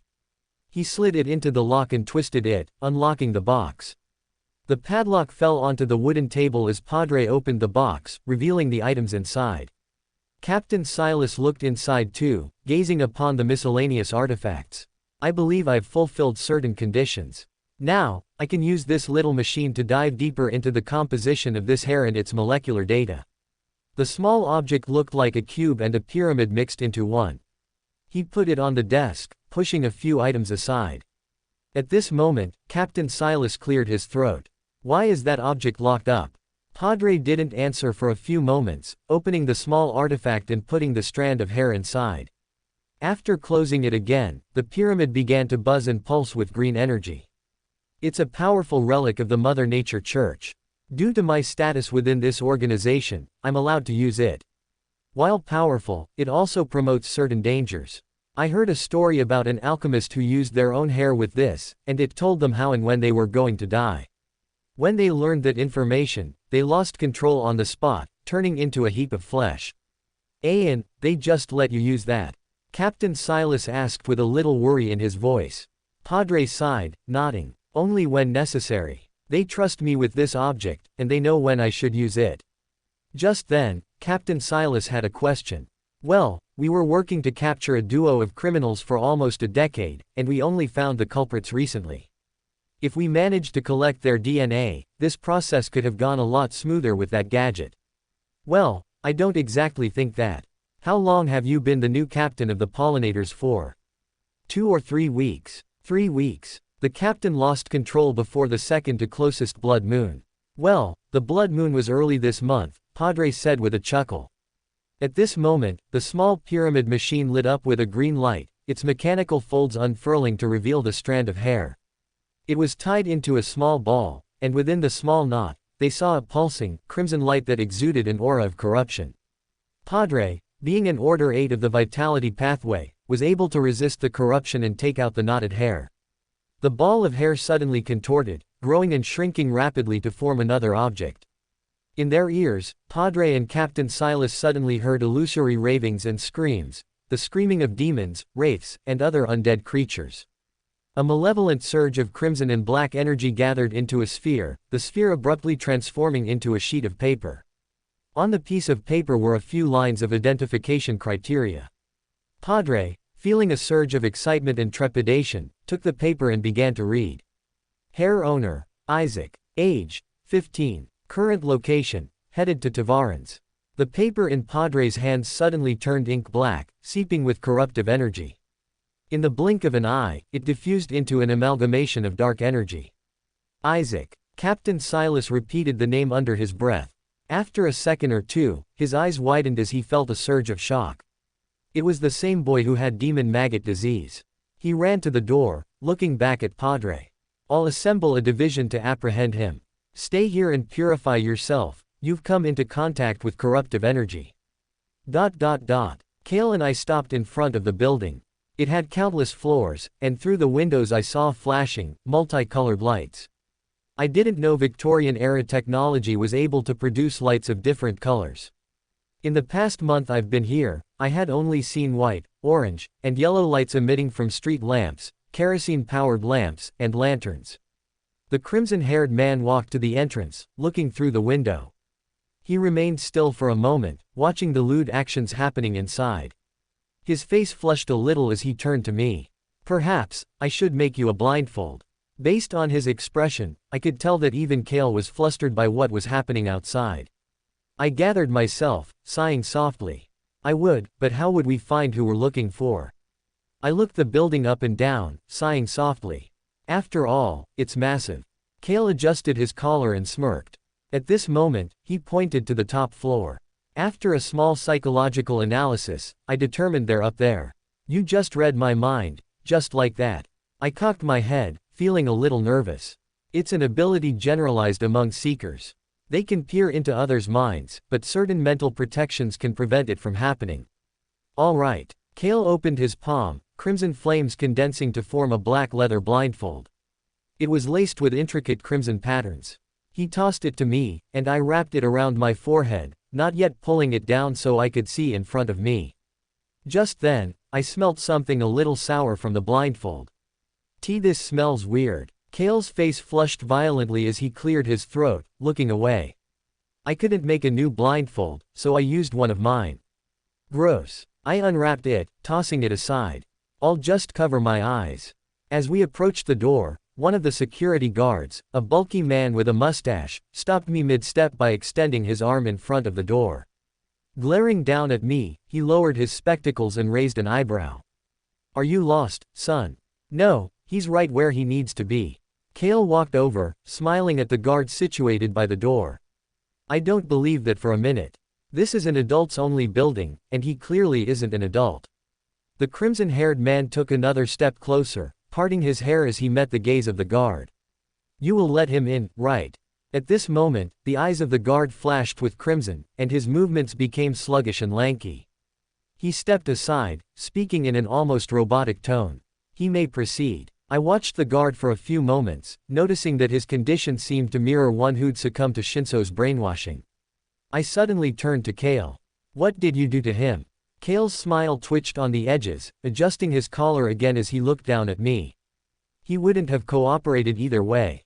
So, I had to mess with his thoughts a little. Sure, he won't remember who he is or who his family are, but at least you're getting what you want. What? You just removed important memories. Kale smiled as he opened the front door. The inside was dimly lit, with gas lamps giving the entire building a degenerate, lustful aura. Who cares? He's just another person in this world. Hearing this morbidly disregardful remark, I felt my heart tighten. At an unknown order of the apocalypse pathway, one could alter and erase memories. As we stepped into the building, I covered my eyes with my hands, feeling a small inclination and curiosity to question Kale on the nature and abilities of the apocalypse pathway. However, this was cut short the moment a small crowd in the center of the lobby parted, revealing a figure with a broad forehead, analytical eyes, and clad in somewhat casual attire. His shirt was half buttoned up, exposing a sliver of his clavicle and slightly hairy chest. Helana's father cleared his throat, picking up a drink from a nearby table and sipping it, his gaze locking on the two of us. I'm honestly surprised you were let in, he commented, the glass of liquor inches from his lips. Kale stepped in front of me, clearing his throat. I helped along the way. Seeing him, Helana's father raised an eyebrow. Who may you be? The eccentric man with elven ears and crimson hair bowed elegantly, peeking one eye open to look at him. My name is Mr. Kale Cavendish. And you may be. Helena's father stopped for a moment, smiling as he set his drink aside. Abram Hoystall, from the Adligan clans. The Adligan clans. Kale arched an eyebrow. Abram nodded his head, stepping back. I journeyed here about 20 years ago. Life in the clans was too rash, so to speak. Rash? I assume you weren't the type for warfare. Kale chuckled. It was almost like the elven man was making friends with the man who wanted to kill me. I nervously took a step back, making Abram look in my direction. Where do you think you're going? We have to talk about your job upstairs. I coughed, my face flushing slightly as I smiled shakily. All right. Abram adjusted his sleeve cuff as he put his glass of alcohol on the counter, pushing it aside. The three of us walked in silence, before coming to a door in the corner of the room. Behind the door, we all heard abrupt smacking sounds, accompanied by the aroma and scent of lewd acts. Abram turned to knob and pushed the door open. Close your eyes, kid. I silently obeyed, putting my hands over my eyes as I began to walk forward. At the same time, I felt the urge to plug my ears and my nose. The entire room reeked of an unknown salty smell, and through the small slits in between my fingers I saw the lights had been turned down low, a red-colored cloth put over an open bulb to filter it out. My accomplices are waiting upstairs, let's not keep them waiting. ... He left again. Aizawa turned to Aaron, his brows furrowing. You never told me I had to watch him. Aaron walked over to the apartment door, opening it. Just then, Olivia burst into the room. Clad in clothing more suited for colder weather, she darted to the open door and looked back at the others. God damn it, it was my fault.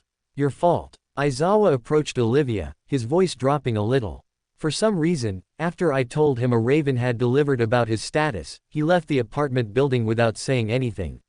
I thought Aaron would accompany him, but Isaac was gone by the time the boy woke up. Aizawa let out a long huff, rubbing his glabella. He put on his coat, looking back at everyone else. We split up. Wait, he left. Ayumi suddenly walked into the room with a blanket wrapped around her shoulders. She had deep bags under her eyes, and her appearance was slightly pale. When Aizawa looked at her, his eyes widened. What happened to you? Hearing the question, Ayumi's brows knotted about a millimeter. She pushed a few stray locks of her brown hair away and sighed. I don't remember. Mr. Ryujin, who had been standing behind her, spoke up. When I treated her this morning, she felt awfully warm, almost hot as if she was having an intense fever. Luckily, she's beginning to cool down. Also, before anyone questions, Shinso went off with a pollinator to get ingredients for his next order. Will they be back soon? Aizawa arched an eyebrow. From what he told me, it's unknown. If something does happen to the two of them, the entire organization will be looking high and low. All right. Aizawa felt the tension in him dissipate slightly. Stepping out into the cold, Aizawa looked to his right, catching sight of a group of people clad in green and white clothing. They all had handguns in the holsters strapped to their utility belts. Upon seeing this, Aizawa's eyes narrowed, and he approached the group. You're pollinator's, correct? We are, and we're busy, don't talk further. Aizawa watched them walk for a moment before pointing to one of their holsters. You have guns. That's none of your concern. Captain Silas, who walked in the front, looked back at Aizawa and scoffed. At that moment, something inscrutable crossed his expression. Though he didn't stop walking, it was almost like he was about to stumble. Wait, you're... Aizawa cocked his head, not speaking just yet. Captain Silas took a deep breath, a myriad of emotions churning in his mind. With some hesitancy in his voice, he finally finished his sentence. Are you related to an Isaac perchance? Aizawa immediately nodded. I'm his quasi-guardian. Hearing this, Captain Silas turned around, facing him. His voice dropped low, not out of emotional vulnerability, but the weight of words left unspoken. Well, he's murdered the Archbishop of the Mother Nature Church, and we're going to Taverns to bring him to justice. What? Aizawa felt his breath catch in his throat, his face turning pale.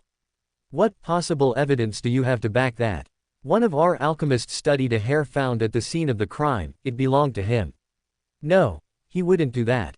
Aizawa looked back to the others, who also looked unable to speak. The air's weight was akin to a dumbbell that was dropped onto the kingdom, knocking the breath out of everyone on sight.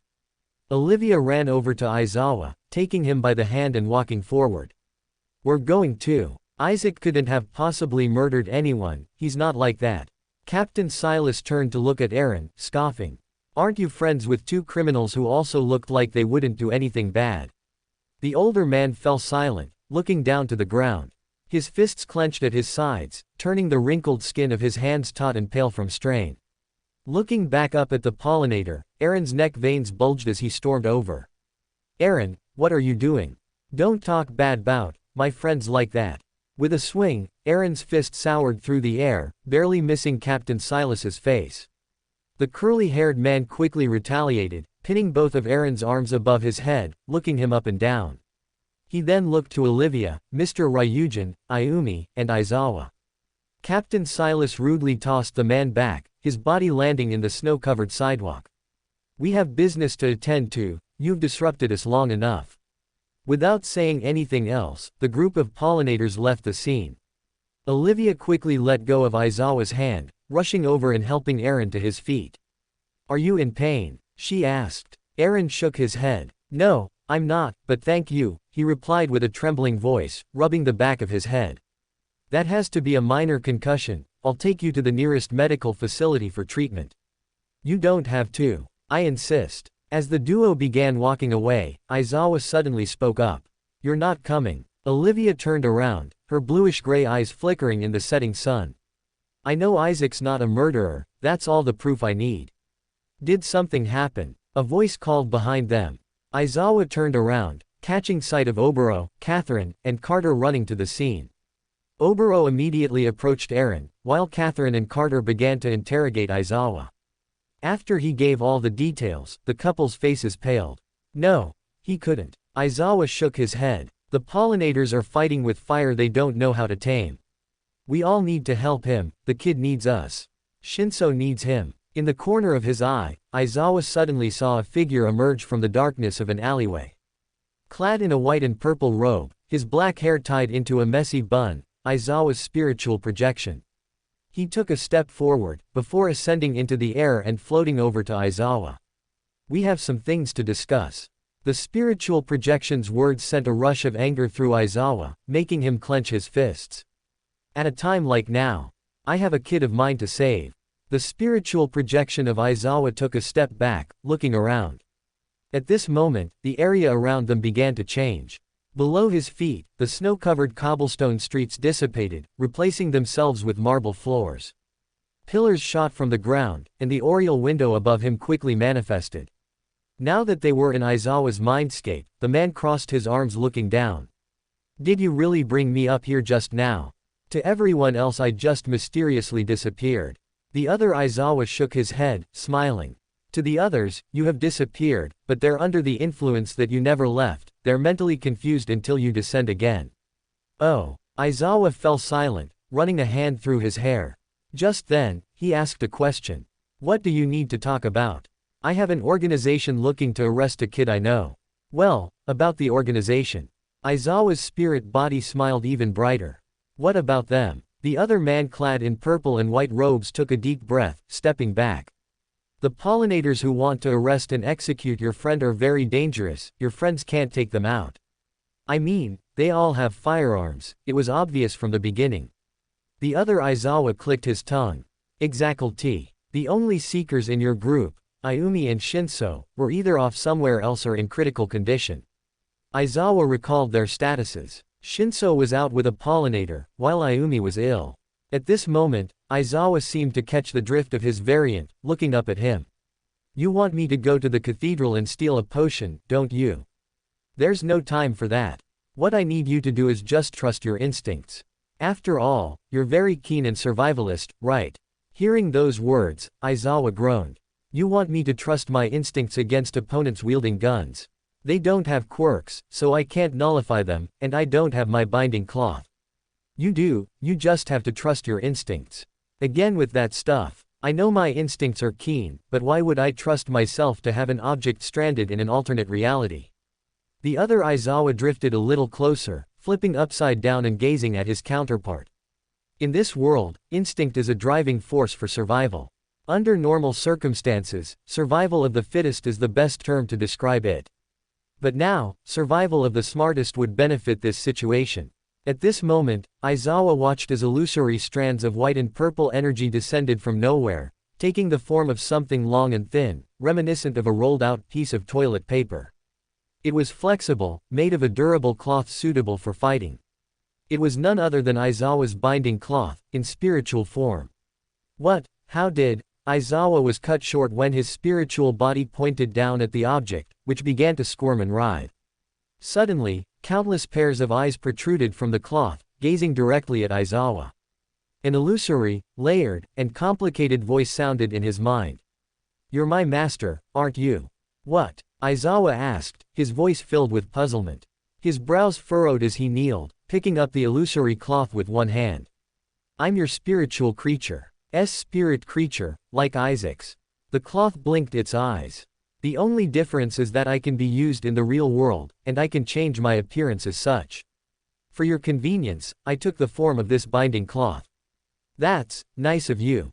Aizawa initially didn't know how to respond, but the warm gesture from the vague creature before him set him off quite a bit. "Isaac." The cloth repeated that name under its breath. Hearing this murmur, Aizawa arched an eyebrow. "Do you know him or something?" The cloth blinked again and replied. "He's in grave danger, I recommend helping him now." How do you know that? Did you just read my thoughts?" The cloth's countless eyes spun in numerous directions. "No, Umbridge told me." "You Umbridge?" Aizawa repeated. "He's a friend of mine, and Isaac's spirit creature. Now go, your friend needs you." As Aizawa descended from his mindscape, everyone seemed to regain their sense of direction, all looking to him. It only took them a brief moment to realize the task at hand, and they all set off, not wasting a moment of time. If you sit over there, we can offer you quite the handsome massage." Abram pointed to the corner, where a handsome young man knelt beside a comfortable-looking chair. The room around us was dimly lit, ebbing an aura of comfortability and safety. Countless candles lined the walls, all smelling of numerous fragrances and aromas that blended seamlessly, giving one's nose a delectable treat. Other young men were in the room, either playing a game of cards or absent-mindedly reading the newspaper. The moment they all saw me, something in their expressions changed. My body habitually stiffened, as if preparing for unseen danger.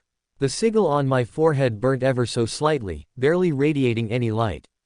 Abram sat down in an armchair facing the window, clasping a hand on the left armrest whilst he smiled, diving his other hand into a pocket and taking out a cigarette, bringing it to his lips as he lit it with a kerosene lamp posted on the wall.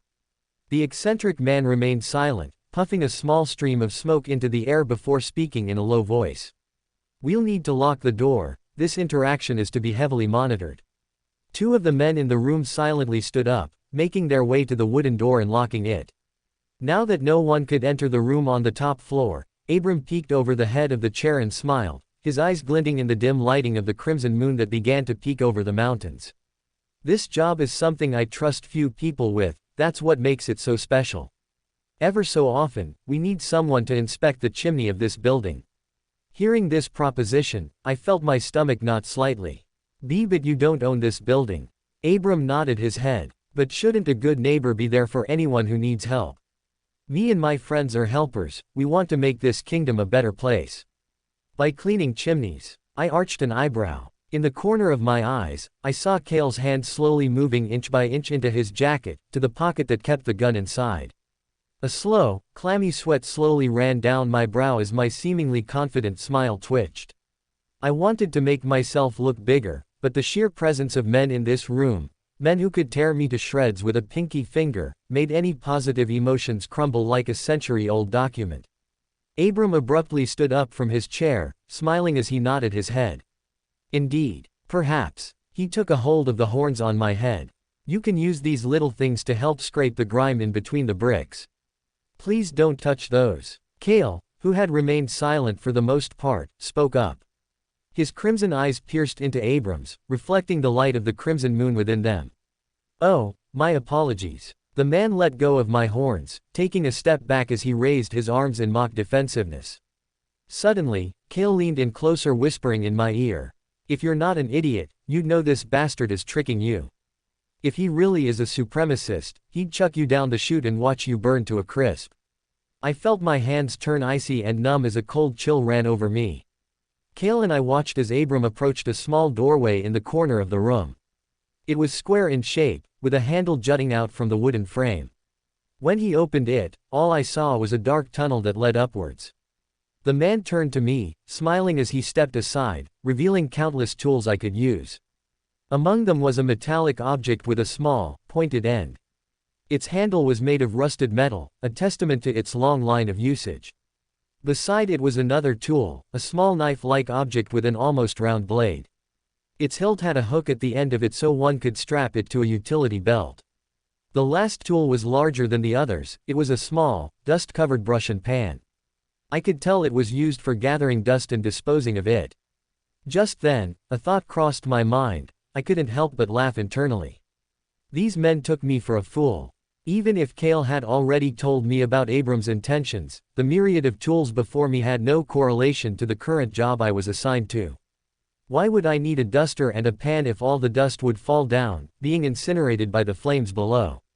Aside from that, I had no idea what the other tools would be used for. At this moment, I took a deep breath and stood up, walking over to the small shaft and peering inside. "You'd like me to clean the dust inside here?" Abram nodded his head. "I'll give you enough cash to feed your family for a week, maybe a month if you polish it on top of that." My entire body froze the second I felt Abram's chillingly cold hand grace the back of my neck. He began to exert force, gradually pushing my body into the chute. My internal panic button was pressed at rapid speeds, prompting me to act just in time. My vision turned a blood-red color, and I spotted Abram's genital Rygon. It was glowing a bright red through his pants. This was chaos instinct activating, well, instinctively. "Don't touch me," I let out a low growl, trying my hardest to remain as collected as I could. The last thing I wanted to happen was another incident like at the agency. Suddenly, Abram's grip around my neck tightened to a painful extent, cutting off air from entering my throat. If you won't do your job, perhaps I can hire someone else to clean your guts from the fireplace. Bang, bang, bang. 3 shots rang through the air. The center of Abram's forehead had been pierced in succession by Cale's bullets. A small spout of crimson blood shot from the hole as the man fell backwards, his eyes rolling back in his head. Come out with your hands up and I assure you'll face no harm. A gruff, deep voice called from behind the door. I recognized this voice very briefly from the demon maggot incident. Captain Silas. My body froze entirely, my limbs going so numb it felt painful to even blink. Cale lowered his gun, looking at the others in the room. They had all tensed, but their expressions all changed. Reaching into their coats, they all collectively pulled out firearms. Faced with this, Cale didn't falter, neither did the elven man experience a rivulet of fear. He spun in a circle, spreading his arms as he smiled. Is the cowardice in the room putrid, or is it just you fellows? Cale's own sigil began to glow with a crimson light, making all the men around him widen their eyes in a mixture of shock and fear. The elven hair with crimson hair sighed, spinning his gun with his finger. Shouldn't you be targeting the horned boy instead of me? My eyes widened. What? Cale looked at me, a smile still on his face. You want to make it out of here alive? Fight. I habitually reached for the rack of metal objects, grabbing a hold of the rusted one closest to a weapon. Even if I truly didn't know its purpose, it could make a sufficient weapon. My ear twitched the second I heard a small flick of a lever inside a gun. Before he could fire it, I ducked down and threw the weapon directly into the man's face. It spun through the air like a large shuriken, hitting the armed man directly in his head. The end of the weapon with the jagged surface collided with his forehead, piercing directly into his skull. The object, still entrusted with movement, lodged itself into the wall behind it, pinning the now dead man to the wall like a disgusting piece of art. No, no, no. I ran over, tears springing the corners of my eyes as I rapidly tapped him on the shoulders, checking for any semblance of responsiveness. He remained limp, eyes wide and mouth agape in a silent scream. Damn it. Cale darted over, kicking one bulky man in the chest. He grabbed a hold of the weapon, tearing it from both the wall and the man's shattered skull. Handing it back to me, he scowled. You have to fight them, Isaac. Aye. Cale sharply slapped me across the face, sending me back a half step. I brought my hand to my cheek. What? Cale turned around, planting a foot to another man's chest, before lunging forward and tackling him to the floor.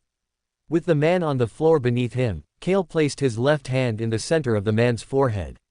At that moment, he let out a shrill scream of pain as his body erupted with fungi and organisms of decay. The skin and muscles of his body rapidly peeled back, revealing bare bones in a pile of blood.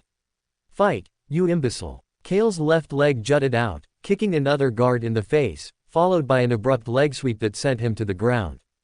The man on the ground looked at me, eyes wide and filled with terror. His arm shot out, coiling around my ankles as he began to pull on the cuff of my pants. Help me. Cale's boot slammed into the back of his head countless times until the floor tiles beneath us were stained with blood. Cale, whose boots were stained with carnage, brushed himself off and growled. I didn't want to waste my time on a loser like you. With a sudden burst of motion, Cale kicked me in the center of the chest, my body colliding with the wall. The wind had been knocked out of me, making my chest throb and hurt with tangible, insufferable pain. My eyes, half-lidded, locked onto the towering, crimson-haired man before me. He spoke up, his voice layered and bitter. If you don't want to fight, you'll never survive. Cale's hand found its way to my cravat, pulling it upwards alongside my body. With my legs dangling above the ground, Cale's breath tickled the hairs of my skin as he whispered. I can see why your father hated you. Shut the fuck up. I recoiled, kicking him in the chest. My grip on the weapon tightened so much my hands hurt. I cried out, both in pain and in anguish, my arms trembling and heart beating quickly. My vision turned blood red as I swung the jagged tool directly at Cale's skull. The man, ever the more nimble, spun around with the grace of an acrobat just in time to dodge the assault. This misdirection was fatal. I watched in horror as the jagged end of the weapon sliced down the middle of a man's forehead, sending a wide stream of blood arching into the air. He fell to the ground with a limp, dull clatter. Just then, the locked door shot down with a clatter, sending dust through every inch of the room. The Pollenters, alongside Captain Silas, scanned the room. Seizing this opportunity, I ducked behind a chair and covered my mouth, tears still streaming down my face. Captain Silas stepped forward, his face contorting with a mixture of disgust and fear at the sheer bloodshed in the room. It was enough to make an average passerby vomit violently. Cale's body suddenly dissipated into black shadows, melding with the wall, allowing him to remain unseen. Captain Silas's voice pierced the room like a bullet. "Isaac, come out in a defenseless posture, and I'll assure you we'll do no harm." His words only made me shrink further. My mind flashed with countless thoughts and theories. They're the Pollinators, the organization primarily fighting crime in Seraphis Kingdom. If they do find me, they'd most likely send the Requiters out to torture me to death. I had no idea why they were after me to begin with. I wanted to ask, but the words habitually stuck to my throat like glue.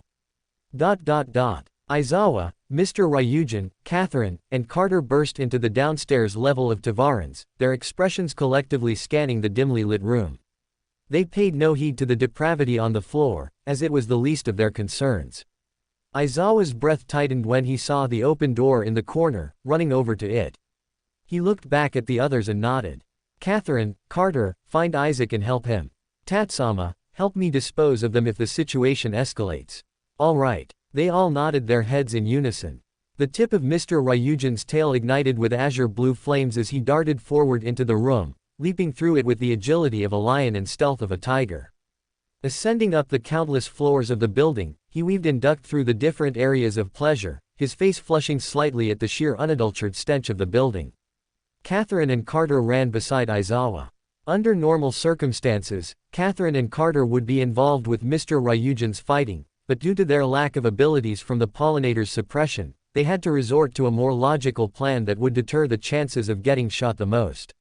"You're not a murderer, kid. I'm sure of it," Aizawa assured under his breath, talking to himself as he rounded another corner, ascending a flight of stairs. When they reached the top, two Pollinators stopped them mid-step, taking out their handguns and shaking their heads. "I'll need you to leave this scene. It's dangerous, there's a wanted criminal." Mr. Ryujin suddenly descended from the ceiling, planting his hand into the center of their skills, sending them crashing into the floorboards. It wasn't enough to cause serious harm, but it knocked them out. He leapt back with a flip, kicking two more in their cheeks and sending them to the floor. Before one could throw her gun, Mr. Ryujin's tail coiled around her arm, pulling the gun away from her. Before he could hesitate, Aizawa kicked her in the ribs, sending her back onto the floor. "Kid, we're coming," Mr. Ryujin belted from the doorway, crashing into another Pollinator. Before they could make another move, vines suddenly shot from the ground, coiling around their necks and wrists, dragging them onto the floor. Captain Silas turned around, scoffing. I could sniff the rebellion like a plague, always there, always waiting. The roots around them tightened, preventing even a sliver of movement. Aizawa's teeth gritted as he attempted to move, but he couldn't do much of anything. Catherine and Carter remained standing around the corner, waiting for the right moment to strike. At this moment, a blinding ray of purple light shone through the darkness. An illusory cloth made of energy ensnared Captain Silas's wrist, preventing him from moving. Aizawa nodded to the duo, signaling that they could move. The couple ran down the hallway, Carter sliding in between Captain Silas's legs and entering the room. Catherine leapt over him with a flip, rolling into the room where dust had begun to settle again. The floors were dark and stained with blood, the corpses of countless men littering the space like macabre accessories. Isaac, sweetie," Catherine whispered. I heard a voice call out to me, it was one I recognized on a level so deep it scared me. "Kid, get up, now."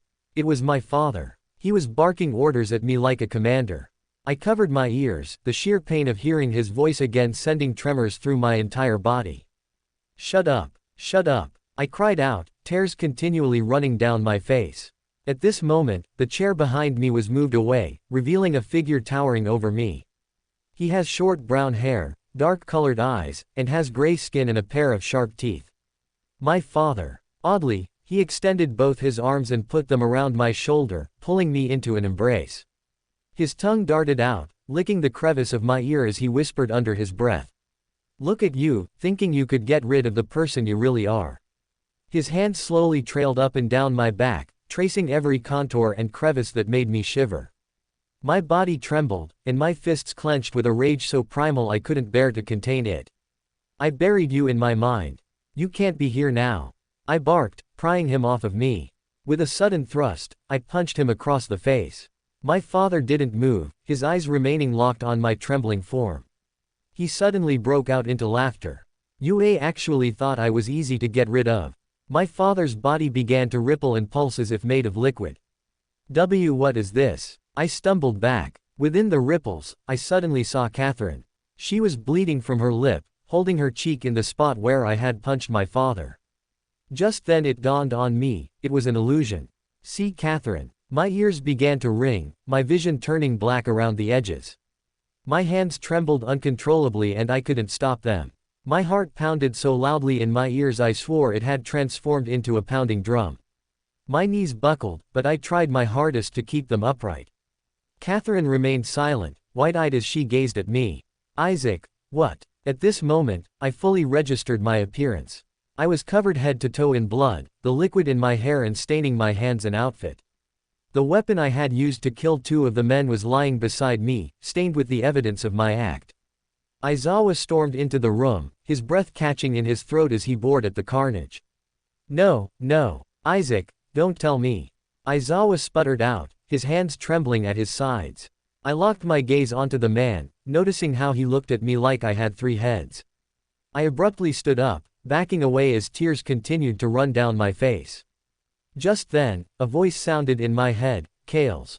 Run, it's the best thing you can do. I turned around, my gaze locking on the oriel window that overlooked the kingdom. The illusory black wings on my back habitually spread, the countless crimson eyes gazing in all directions. Murmurs and ravings sounded in my head, all repeating the same thing, run. I had no idea what I was doing, my wings flaring as I propelled myself out the window. I flapped and flapped my illusory wings, the ink-black energy pulsing and ebbing behind me. Captain Silas let out a groan as he managed to pry the illusory cloth off his hands, turning back and watching me leave. He reached for his gun, firing a bullet that landed directly in my back. I let out a cry of pain as I began to fall down, the icy lake gradually coming into view. The moment I fell through the ice, I lost consciousness. Aizawa, Mr. Ryujin, Catherine, and Carter watched from the window, all unable to speak. They never knew where I landed, as the height of the evergreen trees obscured any view of the frozen lake. Everyone in the room, including Captain Silas, remained silent. Littered with unconscious pollinators around him, the captain took a step forward, dropping his gun to the floor. This sound inadvertently alerted everyone in the room. The 4 of them turned to him, expressions of sorrow evident in their features. Without waiting for the captain to say anything, Aizawa growled in a deep, unapologetic, and menacing voice. What the hell did you do? Captain Silas's breath caught in his throat, stepping back and almost tripping over an unconscious body. At this moment, Aizawa lunged forward, grabbing the slightly shorter man's wrist and snapping it. The sound of the bone breaking reverberated through the room, accompanied by a sharp yell of pain. Captain Silas gripped his limb arm, which had begun to brow mottled and purple from the lack of blood flow.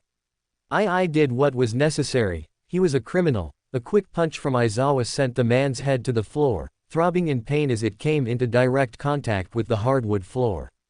Bullshit. Isaac's never the type to kill, we all know that. I know that. Captain Silas took a shaky breath, holding his head with his one working hand as he looked up at the 4 of them, eyes wide with some inscrutable emotion. I heard the carnage behind that door, all the bloodshed and death. Aizawa planted a foot on Silas's chest, interrupting him mid-sentence. For a kingdom which wants to be so pacifist, there's an awful lot of corruption.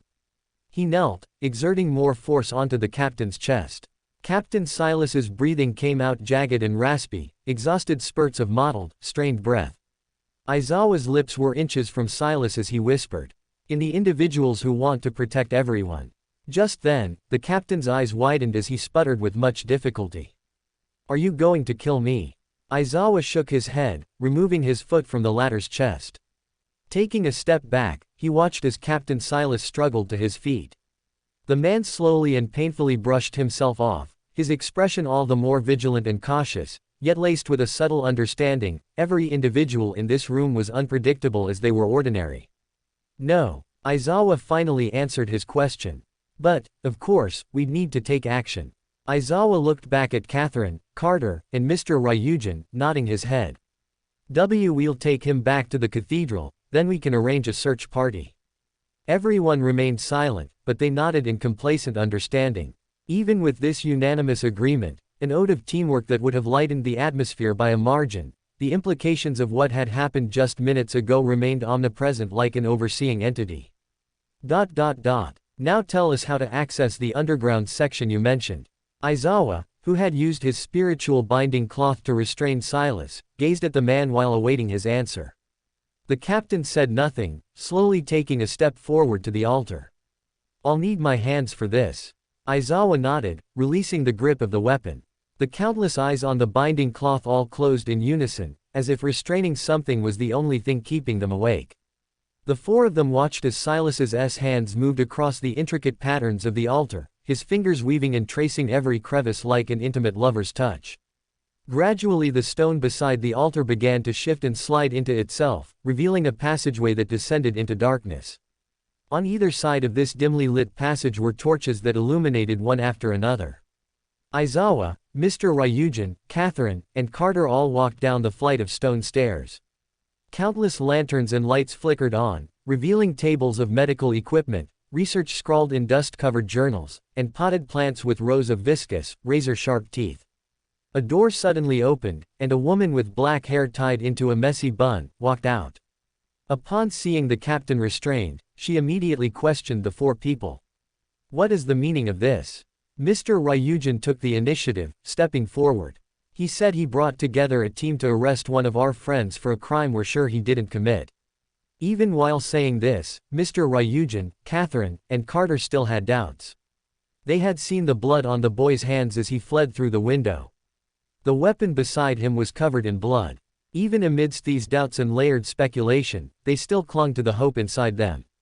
I wasn't informed of this. Who are you exactly? Catherine questioned. I won't answer to criminals. Her voice suddenly grew bitter. Catherine scoffed. I can still do a hell of a lot of things to you without my abilities. The woman's voice paled as she cleared her throat, silently apologizing. I'm Jasmine, his wife. Jasmine was the captain's wife. Aizawa recalled their small interaction in Shinso and Isaac's apartment room, but he never suspected they were engaged.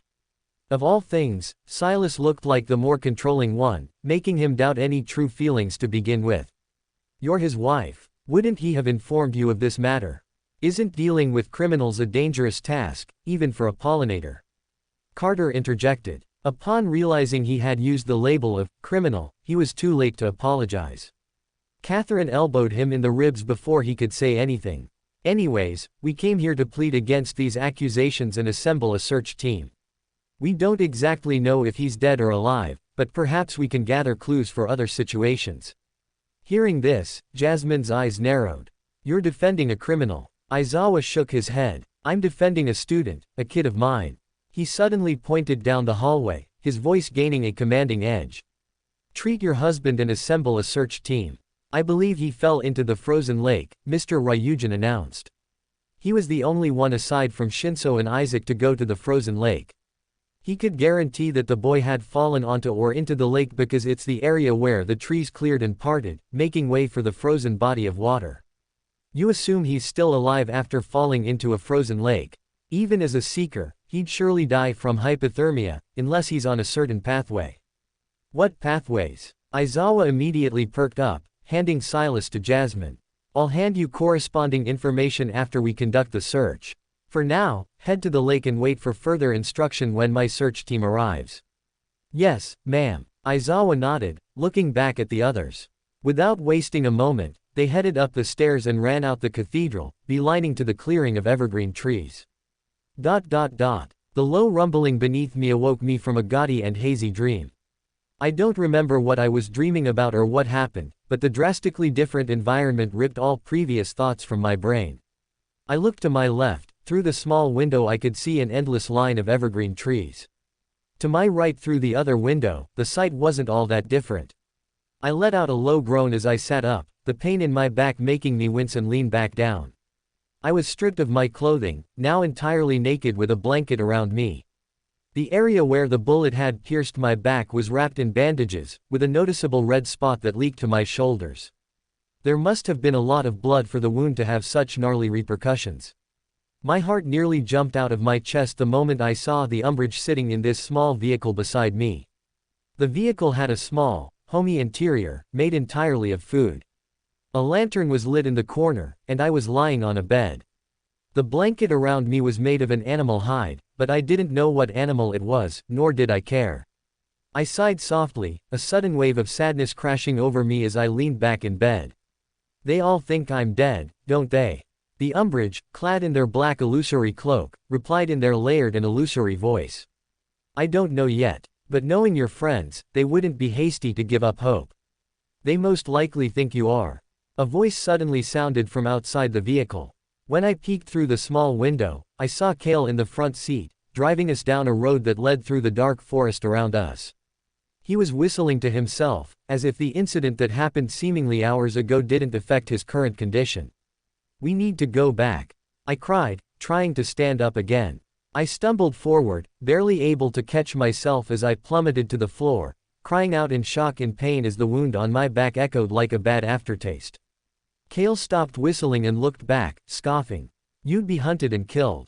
For things you did. You're the one who should be behind bars, not me. Cale looked back at me, the vehicle abruptly stopping in the middle of the road. The crimson-haired man sighed softly as he moved, sitting down beside me on the bed. Once we arrive in Clifton, I'll have them clean you up. You'll get new clothes, food in your stomach, and you can begin a new life. No, I don't care about this Clifton. I want to go back, my friends need me, damn it. Cale's hand graced my shoulder, a deeply contrasting gesture to what he had previously done and said around me. You could tell the authorities that they were racist supremacists who wanted you dead because of these. Cale's hand gently traced along my horns in an almost motherly fashion. But most times, they don't listen to those who kill and murder. Nothing's more disillusioned than the perspective of a man who sees the world through a wine glass. But I'm not a murderer. I didn't mean to kill any of those guys. I retorted, pushing Cale away from me. Cale remained silent for a moment, his elven ears twitching for a sliver of a second. His voice dropped to a conspiratorial whisper. Sounds like we have friends outside. I habitually looked out the window, my blood running cold as I saw countless dots painting the darkness in between trees. There were countless dots, but they weren't dots, they were eyes. A low growl sounded outside, one that made my heart twist in fear. Wolves. There were wolves outside. Cale adjusted his collar and smiled as if the current issue was nothing more than a cakewalk. Stepping out of the vehicle, he made his way into the snow, silent as a tiger. At this moment, the man extended his arms. His body began to grow and change, his ribs splitting open like butterfly wings, and a pair of large, goat-like horns formed on his head. He let out a deafening roar as he suddenly leapt onto all fours like a dog, scurrying into the woods. I watched, my stomach twisting and turning as I heard whimpers and barking echo off the trees. Soon enough, I watched as Cale emerged from the trees, carrying a large heap of bloodied, bone-ridden meat. A surge of crimson flames engulfed the meat, cooking it to perfection. The man's body gradually reverted to its normal form as he stepped back into the small vehicle, approaching me with the slab of cooked wolf meat. For now, here's your dinner. Walking back to the front seat, Cale sat back down and the vehicle moved once again.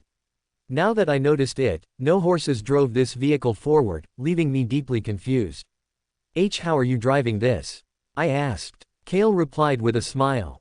I'm controlling this entire vehicle. Now eat. I tried wolf once with my emperor, he found it delicious. Hearing that, I followed up with another question. How far away is Clifton?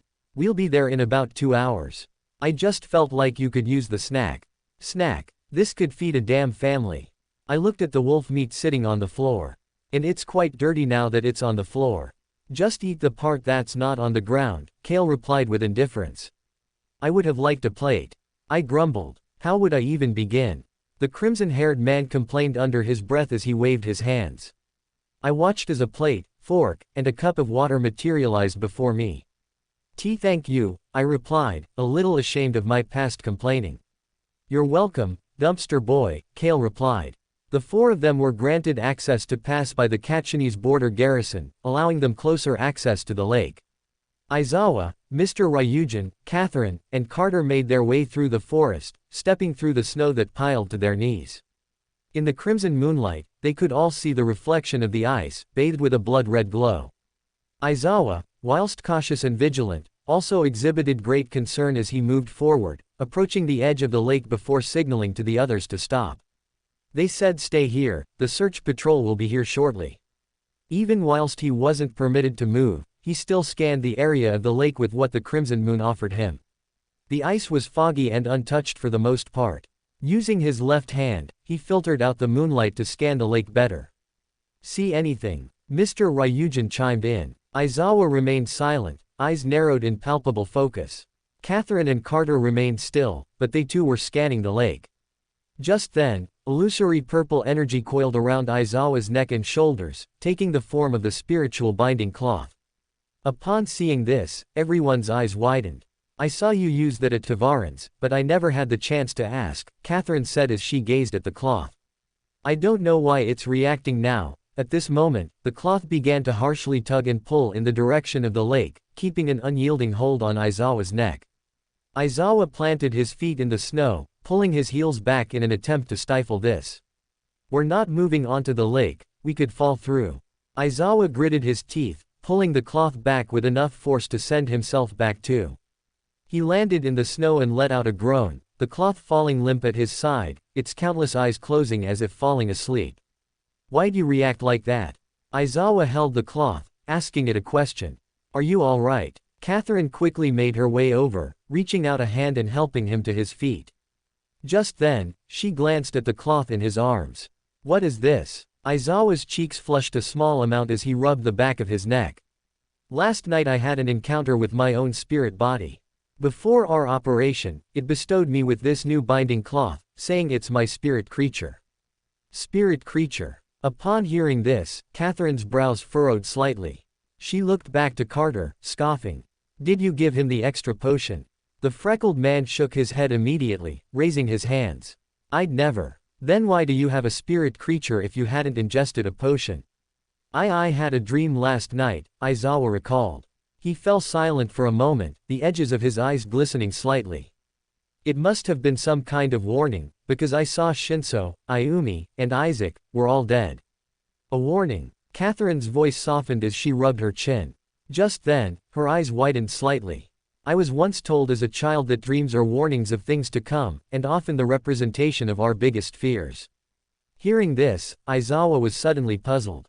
"Then why did I access supernatural powers only accessible to seekers?" "I don't know exactly, but a running theory is proximity.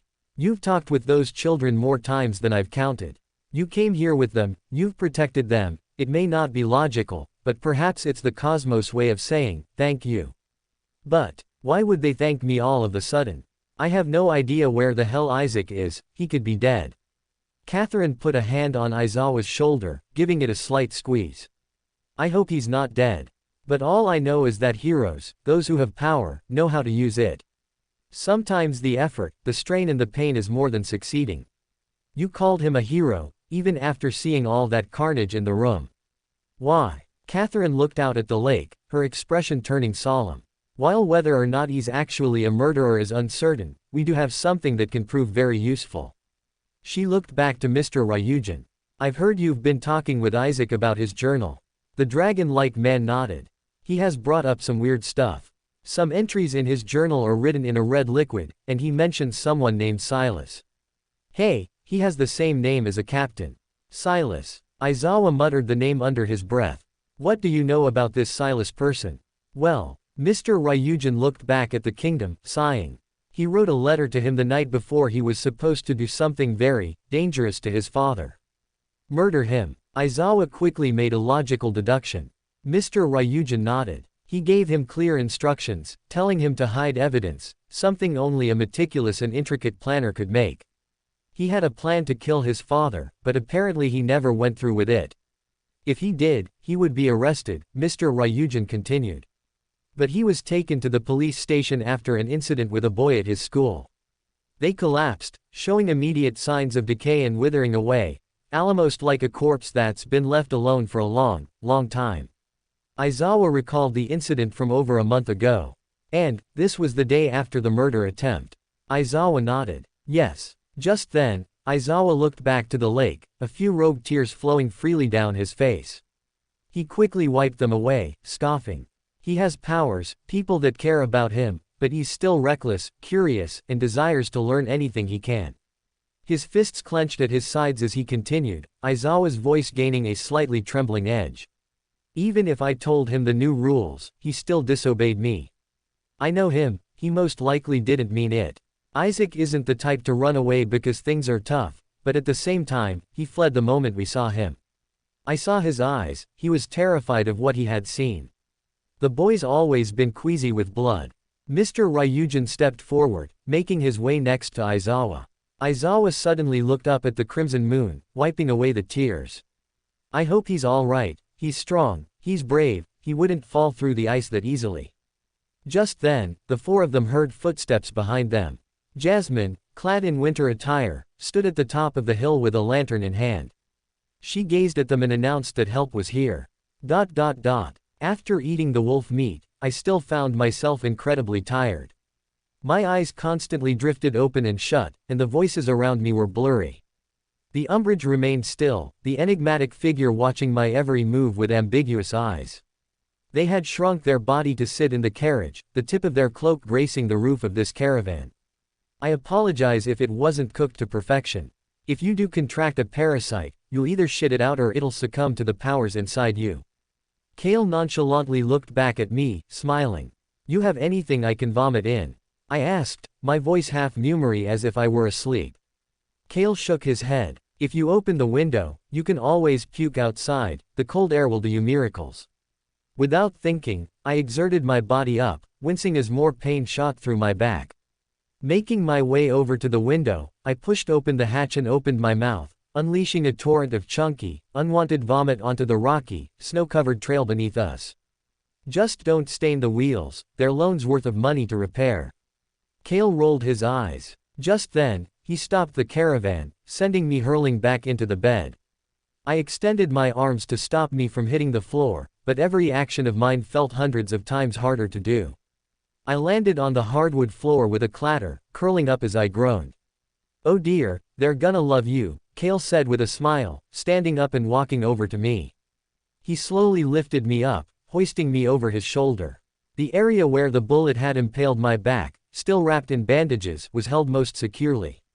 In the distance, I could faintly hear people chattering, sounds of open fires, and dogs barking. What do you mean by that? By the time I asked that question, my eyes were half-lidded, threatening to close entirely and never open again. That's how tired I felt at this moment. They always want to help, and so do we. Kale went down the small, foldable staircase of the caravan, his boots crunching on the powdery snow as he turned to his right. The evergreen trees had now cleared, and the previously narrow road had expanded.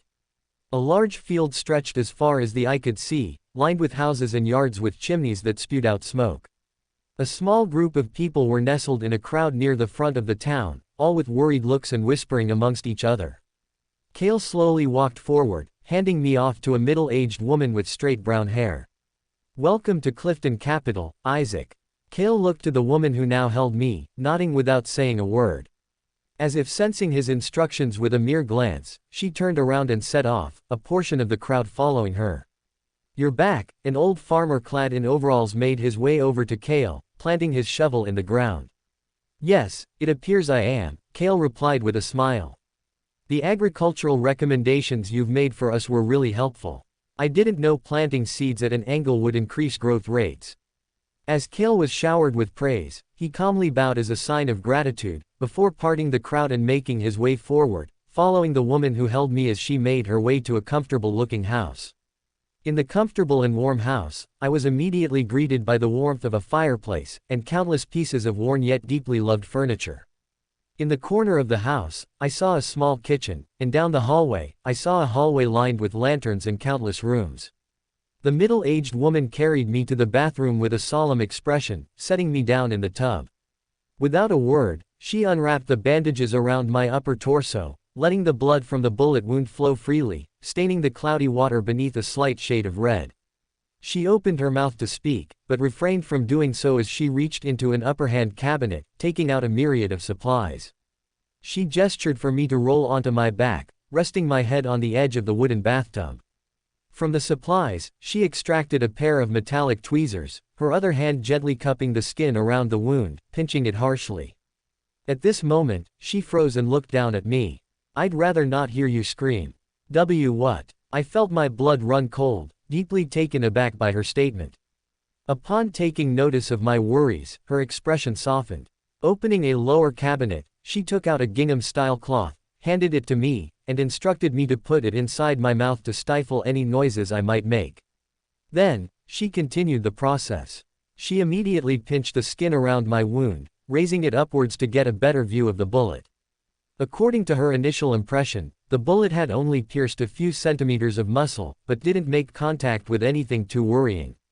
Using her tweezers, she slowly parted the mottled, purplish-colored skin surrounding it, diving in slowly with almost surgical precision.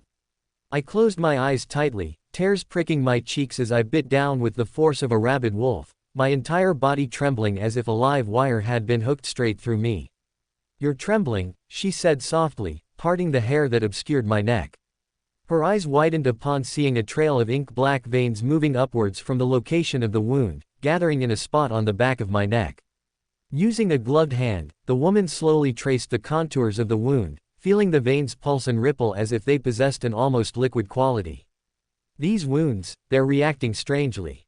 "What do you mean?" My voice came out muffled through the cloth in my mouth, already stained with saliva that leaked onto the wooden floor. She fell silent, her brows furrowing. "I'll need to look deeper into this." With a final pinch of the tweezers, she grabbed the bullet lodged in my back, pulling it out and unceremoniously tossing it into the nearest trash bin.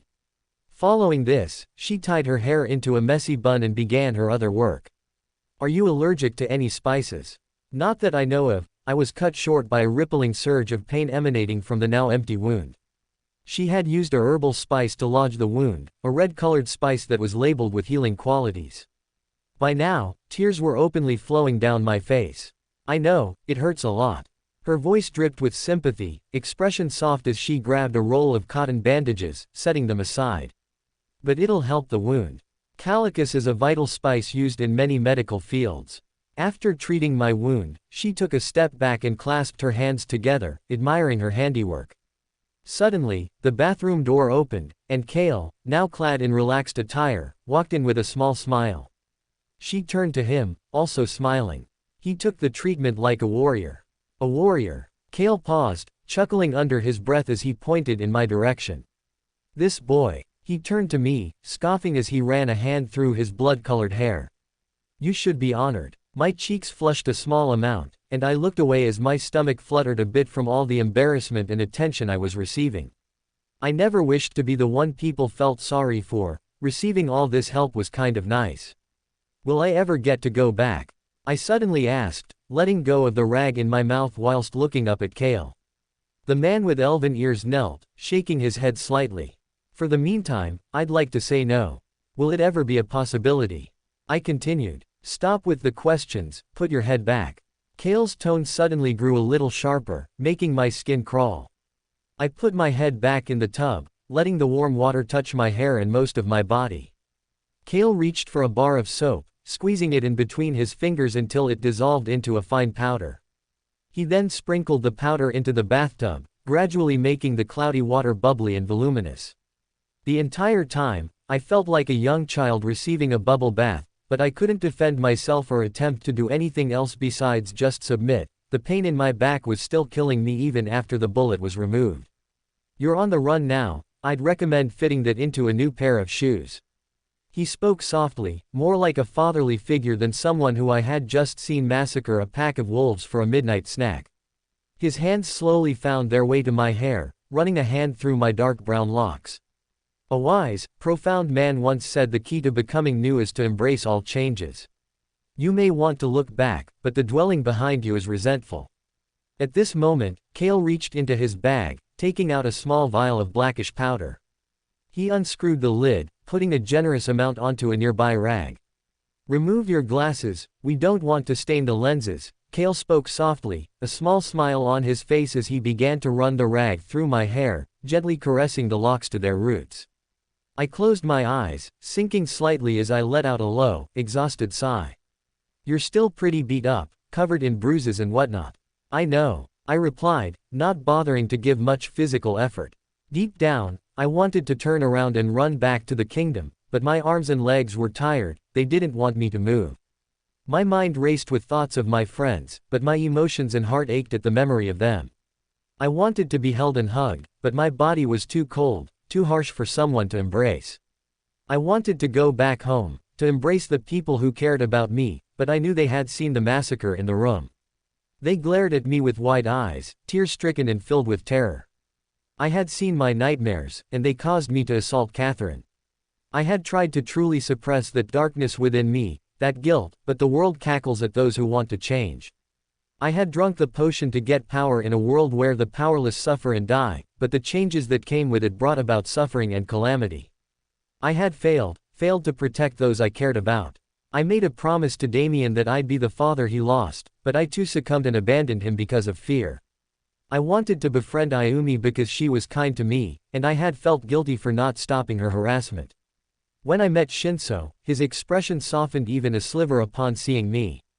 Humans try to trick themselves with miracles of bliss and happiness, but an illusion is only an illusion when you wake up, not when you open your eyes, but when the vision you've been seeing fades all away. I have some clothing for you. Kale's voice shattered the atmosphere like it was made of glass, making me flinch slightly. He pointed to a pile of clothing at the edge of the room, brown and grayish-colored garments folded in the corner of the bathroom. I nodded my head, slowly moving to stand up, but I winced and fell back down. Do you mind helping me? Not at all. Kale helped me out of the tub, walking me to the corner of the bathroom. He positioned me on the floor, drying me off with a towel. After this, he grabbed the shirt, revealing it to me. The first had cross-woven stitching obscuring the neckline by a small amount, and a raised collar that would frame the neck. When he slipped it over my head, I stuck my arms through the sleeves, feeling the warm fabric against my skin. It was much better than my previous freezing garments. The pants, dark gray and made of a soft fabric, were also quite soft and comfortable. It was drastically different from what I've seen the people of Seraphis Kingdom wear. While I saw fringes, makeup, and expensive jewelry, here I saw rural attire, loose clothing, dogs and cows, and a sort of tangible recklessness. The recklessness wasn't due to a lack of care, but a lack of danger. Here in Clifton, people didn't seem to care about the politics or intricate plots of nobles and kings, only the people around them. Can you walk? Kale asked, arching an eyebrow. My back is still killing me. My face flushed a little. Hearing this, he smiled. Suddenly, crimson flames descended from his palm, taking the form of a small wooden walking stick. It was simple in appearance, having no intricate details or patterns carved into its wooden exterior. The top of the stick was curved 90 degrees, allowing me to grab the handle and slowly raise my body. I felt like an elderly person. It was like this new town wanted me to feel like everybody at once. How about we walk for a bit? You'll get exercise, and we'll get a bite to eat. I abruptly noticed something in the corner of my eyes, making me beeline to the nearest mirror. My eyes widened, heart leaping out of my chest, the moment I saw my appearance. Dark circles hung under my eyes, and I didn't have my glasses on. My hair, previously dark brown, was now ink black like a raven. Even without my glasses, I could see. What? I looked back at Kale, my mouth agape. What did you do to me? Kale replied as he casually spun a toothbrush in between his fingers, scoffing. Like I said, the kingdom back home rejects you. Now, you need a new face, a new identity, something to go by. A new name. The proposition of a new name made my stomach churn slightly. How does Silas sound? Does it fit the tongue? Kale smirked. Silas. I felt the name under my breath. It was the name I had written to, the name I had confessed my sins to. I had no idea who they were, and they wouldn't reveal any more information about them until I evolved into an angel. Upon remembering this, I felt a wave of confusion. Why that name? It's associated with things I don't know about, things that could lead to corruption. Kale suddenly threw his head back, laughing out loud as he said with some pride.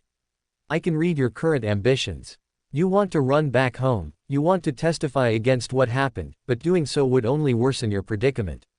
He paused for a beat, stepping forward and cornering me against the rough, wooden counter behind me. If you so truly wish to become an angel and see who you're talking to, I recommend following all of my instructions. Cale spread his arms slightly. Here, you're unrestrained. In Clifton, people laugh and enjoy themselves, not hog money and food, wallowing at the poor beneath their feet. If you want to be free of everything and be truly happy, you have to let go of things that have abandoned you. I looked out the narrow bathroom window, catching sight of the seemingly endless forest of tall evergreen trees. The sky was painted with an inky blackness, accompanied by the crimson moon.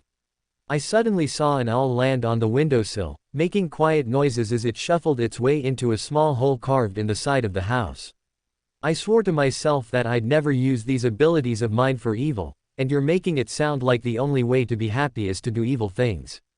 Cale shook his head. I'm not that dogmatic. When I said you should follow me, I wasn't meaning to restrain everything about yourself. A person's being is the strongest aspect of what makes them, well, them. I'm simply giving you instructions on where to begin. After all, Cale stepped behind me, placing a warm hand on my shoulder.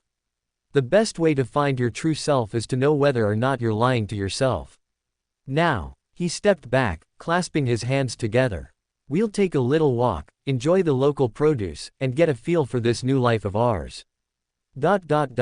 2 hours later, the crimson moon was now at its peak, signaling midnight. Shinso and Humphrey approached the front gate, with Humphrey silently confirming his identity to be let in without any problems. The duo made their way back to the underground cathedral, where a secondary lab could be used to concoct the potion. Advancing to altruist isn't for the weak, you know. Humphrey opened the satchel on his back, taking out the collected ingredients. He laid out the spider blood, required water, stone golem eye, and the tree bark they had harvested. Humphrey then turned to look at Shinso, falling silent for a second before taking a deep breath. I told you about how my son had advanced this way and suffered for recklessness, correct? Shinso nodded, validating his words without saying any of his own. Upon acknowledging Shinso's perception, he moved on. There's a small pot in the corner, get that for me. Shinso moved to the corner of the small lab, shuffling through the countless books and scrolls. He browsed through volumes of myths and legends originating from a myriad of cultures, but resisted the urge to read any of them, as the current situation required utmost focus. As he returned with the small pot, Humphrey opened the small vial of water, slowly pouring it into the wooden pot. Next, he looked at Shinso, a glint of pride crossing his relaxed expression. Finish the potion, I've taken you as far as I can. All right. Shinso quickly suppressed his doubts, rolling his shoulders as he began to make the preparations. Due to the unique status of the ingredients and their collected process, he didn't need to worry about exact measurements, he already had everything he needed. Mainly under the guidance of intuition, he poured the golden-colored spider blood into the pot, watching as the surface of the water vibrated and pulsed as if tinged with an invisible frequency. Whoa! He continued, grabbing the slab of tree bark from the table and crushing it in between his fingers, letting the small crumbs diffuse into the potion. The moment they made contact, small ripples of green tinged the golden water wherever the bark pieces fell in. It looked like illusory, runny fireworks. Finally, he grabbed the golem's eye and dropped it into the potion, watching as the crystal melted as if it were made of plastic instead of a near impenetrable substance. Were these potions really that strong? Shinso couldn't help but think to himself. As the potion, which was now constantly shifting between green and yellow hues, was finally prepared, Shinso nearly choked on his own spit the moment he went to grab it. It was extremely cold to the touch. Humphrey, who had been standing on the side, spoke up, pushing the potion away with a pair of gloved hands. That's the potion's natural convergence instinct. The potion understands you, yet it rejects you. What do you mean? Shinso arched an eyebrow. Is it related to what you said in the forest, about my emotions? Humphrey nodded. Indeed, very perceptive. His hand suddenly found its way to Shinso's shoulder, giving it a slow squeeze. You told me about your past of ridicule and hardship. You've had abilities you don't want, yet at the same time, you want to use them for good. At this moment, Shinso's fists clenched taut. I was reluctant to tell you about my home world. I simply came here, I haven't lived here all my life. Hearing this, Humphrey's eyes widened as he smiled. People have come from far and wide saying that, it's not the most common phenomena, but it has happened for reasons. What? Shinso's eyes widened as his skin turned to ice. Other people have come here claiming the same thing. But that's not the primary focus at the moment. Your potion needs accommodation, and so do you. Right. Even after Humphrey abruptly shifted the subject, he still couldn't shake off the thought of others like him and his friends. If there were other people from alternate planes of existence, why weren't they talked about much? Humphrey's hand remained on Shinso's shoulder. An altruist is a person who looks to others before themselves. It may sound horrible at first, that level of self-neglect, but you'll find that it's the brevity of the soul. He smiled softly. In a way, it's finding out more about yourself through this potion. How much are you willing to give to preserve your internal sense of justice? At this moment, Shinso fell silent. He didn't know how exactly to respond. Looking back up at Humphrey, seeing the man's warm and genial expression, he couldn't help but feel his lips twitch on the edges. I want to show people that even with these powers, this potion, that I can still care for others. I've been put down and rejected too many times, but I still desire to be great, to be a heroic figure, even if that means putting myself at risk. He paused for a beat, smiling softly. After all, isn't the essence of a hero putting others first, being the one to step up when others are afraid? Hearing this, Humphrey's eyes widened. He suddenly broke into laughter, taking Shinso's hand. Kid, that mindset is exactly what I'm looking for. Shinso felt a small tingling sensation form in the pit of his stomach, not from fear or anxiety, but from a realization crossing his mind. Being an altruist is the essence of himself. He must put others first and show that he can be a hero. How else could he protect those who he cares about? He reached for the potion, noticing that it had heated up to a tolerable extent. Looking at Humphrey one more time, he wanted to confirm whether or not he could drink it. The dark-skinned man nodded, giving him an affirmative nod. As Shinso brought the potion to his lips, he immediately caught a whiff of what it smelt like. It was a mixture of sweet and sour, almost like a candy covered in crumbs of sour sugar. He gulped it down slowly, noticing it also seemed to taste like a mix of strawberry and grape, a contrast to the other potions he had tasted, even if he hadn't tasted many. Will this also hurt my stomach? Shinso turned to Humphrey, remembering the last time he had consumed a potion. Humphrey shook his head. Not that I know of. Knock, knock, knock. 3 knocks on the door alerted both Shinso and Humphrey. Humphrey approached the door, pushing it open, catching sight of Captain Silas standing in the doorway. His wrist had been splinted. You're back from your journey? Captain Silas inquired, looking past Humphrey to see Shinso, who had just finished drinking his potion. Shinso wiped his lips with a nearby rag, tossing it into a disposal bin in the corner. I see you've advanced. I have, Shinso replied casually. Suddenly, Captain Silas seemed to remember something. Shouldn't you hurry up to your friends now? They're doing something without me. Captain Silas looked to the ground, scoffing. They're looking for traces of a murderer. A murderer. Upon hearing that, Shinso's lips curled up as a sudden wave of excitement tore through him. Yes. Your friend, Isaac, murdered 2 people. When he attempted to escape, he was shot in the back and wounded, but from what intelligence has told me, there's no evidence of his escape or traces of him at the nearest crime scene. What? Shinso dropped the empty bottle to the floor. It landed with a dull clatter as it refused to crack or shatter. Shinso. Humphrey's voice came out muffled and weary in the edges of Shinso's hearing. No. He wouldn't. Why you a lying? Shinso suddenly approached Captain Silas, grabbing him by the hem of his shirt. I'm not. I saw it myself. He was covered in blood, the weapon he used beside him, stained with the evidence of his actions. Shinso let go, abruptly bursting off. Tears now ran freely down his face as he moved like a bullet, running mindlessly through the streets. The only thing he could think about was where they were. Shinso. A voice sounded behind him. It was Aizawa, with Catherine, Carter, and Mr. Ryujin beside him. Shinso turned around without saying a word, facing the 4 of them with pain-stricken expressions. Please tell me he's safe. Aizawa's silence told Shinso all he needed to do. In the faint light of the crimson moon, he saw that Aizawa was crying too. The walking stick Kale had made for me, I moved forward, not wanting to make my back hunch to give the appearance I was an elderly man. Lanterns were scattered through the village, giving enough light to ensure that me and him knew where we were going. When I first arrived here and was taken away, I briefly heard a conversation between Kale and a few village people. They seem to like you, I suddenly said, looking up at him. They like me and my charity organization. Kale looked down at me, smiling softly. Right, your charity organization. You mentioned them when we first met, are they also here with you? Kale paused for a moment, contemplatively tapping his chin. Sometimes they are, other times they aren't. What matters overall is what they do for the people here. What do you do exactly? I felt a little curiosity run through me. Well, you see those farms over there, the ones with the large, ripe melons. Kale pointed to his right, where a small cottage could be seen. Beside the house was a small, fenced-off garden. Ripe, green melons peeked through the snow, showing their round hides. Me and my organization gave them those melons when they were just little seeds, having them be meticulously planted at a specific angle.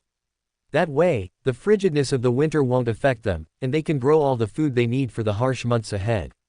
I suddenly thought of something, my eyes widening. Why not help the kingdom like this? You can send your organization back there and my friends can have all the food they need. Your friends? Kale scoffed. You know you don't have friends anymore. You're Silas now, not Isaac. Kale waved his hands, illusory crimson flames condensing to form a small short-rimmed straw hat. He put it atop my head, tilting it back and ruffling my now slightly long black hair. But, I want to help them, they need me. I retorted, taking the hat off. At that moment, Kale sighed softly. This is your first lesson as a new person. Forget the old, forget those who have abandoned you. They abandoned me because of you. My remark sat in the air for a while before Kale waved it off dismissively. His voice suddenly lowered, grabbing me by the hem of my shirt. How did you feel the moment you killed those men? What? I felt my face pale, recalling the nauseating mixture of blood, screaming, and violence. I want you to remember who those men were, Isaac. They wanted you dead, they didn't like you because of those pretty little things on your head. Kale grabbed my horns, gently tugging them. The moment you didn't hesitate, letting those emotions out, how did you feel? Why do you want to know? I pulled backwards, but Kale's grip remained insistent. The man's voice lowered, taking on a dual-pitch, guttural form. The moment your weapon did harm, that was Silas speaking. Silas is a being of purity, of reverence, he wants you to embrace him because he knows you felt relief doing that. Why you used his voice to taunt me? I spat through gritted teeth. Whose voice? Kale's voice shifted again, taking on one I thought I buried a while ago. Before I could retaliate, I paused, looking down at the ground. Why him? Why use my father? The man abruptly let go of my collar, stepping back as he sighed under his breath. Humans try to trick themselves with miracles of bliss and happiness, but an illusion is only an illusion when you wake up, not when you open your eyes, but when the vision you've been seeing fades all away. How do you know that? I felt my blood run cold. Kale had recited my thoughts word for word. Because I truly understand you, Isaac. They don't understand you because of your powers, because of the turmoil inside you. Think of all the times you've sat alone, crying and wishing your situation was better. Back home, you had a cruel, indifferent father who hated you for not doing what he was told. Your mother tried, but she couldn't stop your fate because she was weak. Kale's voice dropped even more, his collected voice brushing the hairs behind my ear. I'll help you become an angel. Once you do, you'll learn more about yourself, because now, you are Silas. Through your power, you can gain whatever you want, have whatever you want, command those who defy you. Doesn't that sound fun? I shook my head, repulsed by his words. Hell no. That's control, I'd never want that for anyone. But you know you do, Silas. Think back to your father. Wouldn't you like to put him on a leash, commanding him around as if he were a dog? Once you become an angel, you can have enough power to go back home and do whatever you want. No. That sounds awful. Kale scoffed, tucking his hands in his pockets. Looking down the road, he pointed to a particular building. We're going to get something to eat. That wolf meat probably was contaminated with something. What if I'm not hungry? What if I don't want to eat? I pouted. Kale took me by the arm, his neatly trimmed fingernails digging into my skin through my thin shirt. Then you'll watch me devour your meal for you. If you're hungry by then, I won't get anything else for you." He immediately moved forward, basically dragging me into the small building. It wasn't a restaurant, but rather a stalled-off market inside a building. Since it was too cold to continue selling outside, they had to move into this building to ensure they and their crops wouldn't freeze. The moment Kale and I entered, everyone turned their heads, smiles on their faces as they began to clap and cheer. "He's back. The great gardener is here." Countless cheers and rallies came from every corner of the building. Everyone seemed to love Kale, down to the very presence of him. "They really love you, huh?" I rolled my eyes, feeling both flustered and agitated from the attention. "Soon they'll love you too, Silas." Kale dragged me forward, taking me to a fruit stand. I saw apples, watermelons, and fresh apricots. They were at a very low price, something that would make the average Seraphis noble recoil and dart from. The vendor, an older man, smiled as he swiped his hand through the table, amassing a large collection of the miscellaneous fruits, handing them to him. "They're free of charge," the vendor exclaimed as he handed the leather sack to Kale. "Ensign, my fine fellow. You know you don't have to do this, right?" Ensign replied with a smile. "You saved us from starvation, why should you have to pay like everyone else?" Kale reached into the bag, taking out an apple and tossing it in my direction. I caught it in my hand, taking a small bite. My eyes widened as the taste dissipated on my tongue. It was juicier and riper than any other apple I had tasted. As if sensing my emotions, Kale turned to look at me and chuckled. "Tastes good, doesn't it?" I nodded, swallowing. "It does. Did you put something in it?" Kale suddenly turned around, looking up at the crimson moon. Black smoke began to emanate from his body as he began to shrink, black feathers emerging from his body and clothes. "I have to leave for a short while. You can return to the safe house I've commissioned for you." Safe house. Before I could have my question answered, Kale turned into a raven, flying off. Ambassador Charles, positioned at his desk within his private quarters, scribbled down notes regarding economics and the current status of Seraphis Kingdom. In the corner near the fireplace, his black and white fluffy cat was curled up on the tiled floor, purring with content. He looked at the empty food bowl in the corner of the room, feeling a little pity. He hadn't been able to feed the cat much for the past 3 weeks, often giving it his own food. He didn't know whether or not it would cause serious health concerns, but he cared more about whether or not the cat actually ate to begin with. Charles raised his head the moment 3 knocks were heard on the thick wooden door. "Enter, please." As the door slowly opened outwards, Kale's silhouette could be seen in the dark hallway, pupils flickering with a faint crimson hue. He clasped his hands together, smiling as he looked around the spacious bedroom. "I like what you've done with the place." I didn't do anything, the servants simply kept it as it was." Charles stood up, approaching the taller man. After a quick handshake, Charles' brows furrowed. "Why are you here so abhorrently late?" "Because you were awake. If you were asleep I wouldn't have wanted to talk with you." "Well, you know me and my night terrors. Did I ever tell you the one with the demons?" "I'm afraid not," Kale said as he sat down in an armchair, conjuring a pipe and taking a quick huff. "Well, I'd wake up chained to my bed, and a large, ugly demon would begin to consume me, slithering into my body, feasting on my organs." "Are you sure it isn't a wet dream? Because that creature sounds an awful lot like your 9th mistress, I believe." Charles's face flushed a little as he coughed under his breath, adjusting his vest. "Let's not dive into intricacies. Though, I would like to hear the updates regarding your notes and reports you've been sending back to the Kachan Empire." Upon hearing this, Charles scoffed. "The ones you make me write." "Indeed, those ones." Kale poised one leg over the other, now smirking. "When you originally told me your plan, I had second thoughts. Don't assume I've changed just yet. Well, the wisest of scholars always said that change is the best outcome for all situations." Kale suddenly snapped his fingers. Charles's breath hitches as he felt a cold, choking sensation engulf his throat, silently closing his windpipe until his face turned a sickly bluish hue. Kale stood up, approaching him as he fell unconscious. "I'll tell your majesty there's a traitor amongst our ranks." Bang! The entire apartment room seemed to shake uncontrollably as the bookshelf in his room was toppled over. Tears continued to freely flow down his face, fists clenched taut at his sides. In this moment, he wanted to act, to try and do something, but his body was so tense he feared hurting anyone nearby. In the apartment room a few doors down, he could already hear Ayumi's quiet sobs, along with Catherine and Carter working to comfort her. Aaron and Olivia hadn't returned from the medical facility, but they had heard the news since Aizawa had left to tell them that about 20 minutes earlier. A sudden knock on the door startled Shinso, making his body snap around to face the door behind him. "What do you want?" he grumbled, wiping away his tears with his sleeve. He unbuttoned his dark purple vest, tossing it to the other end of the room, leaving him in just his gray undershirt. A low, collected voice sounded behind the door. "Do you want to talk?" It was Mr. Ryujin. Upon hearing this familiar voice, Shinso's mind began to race.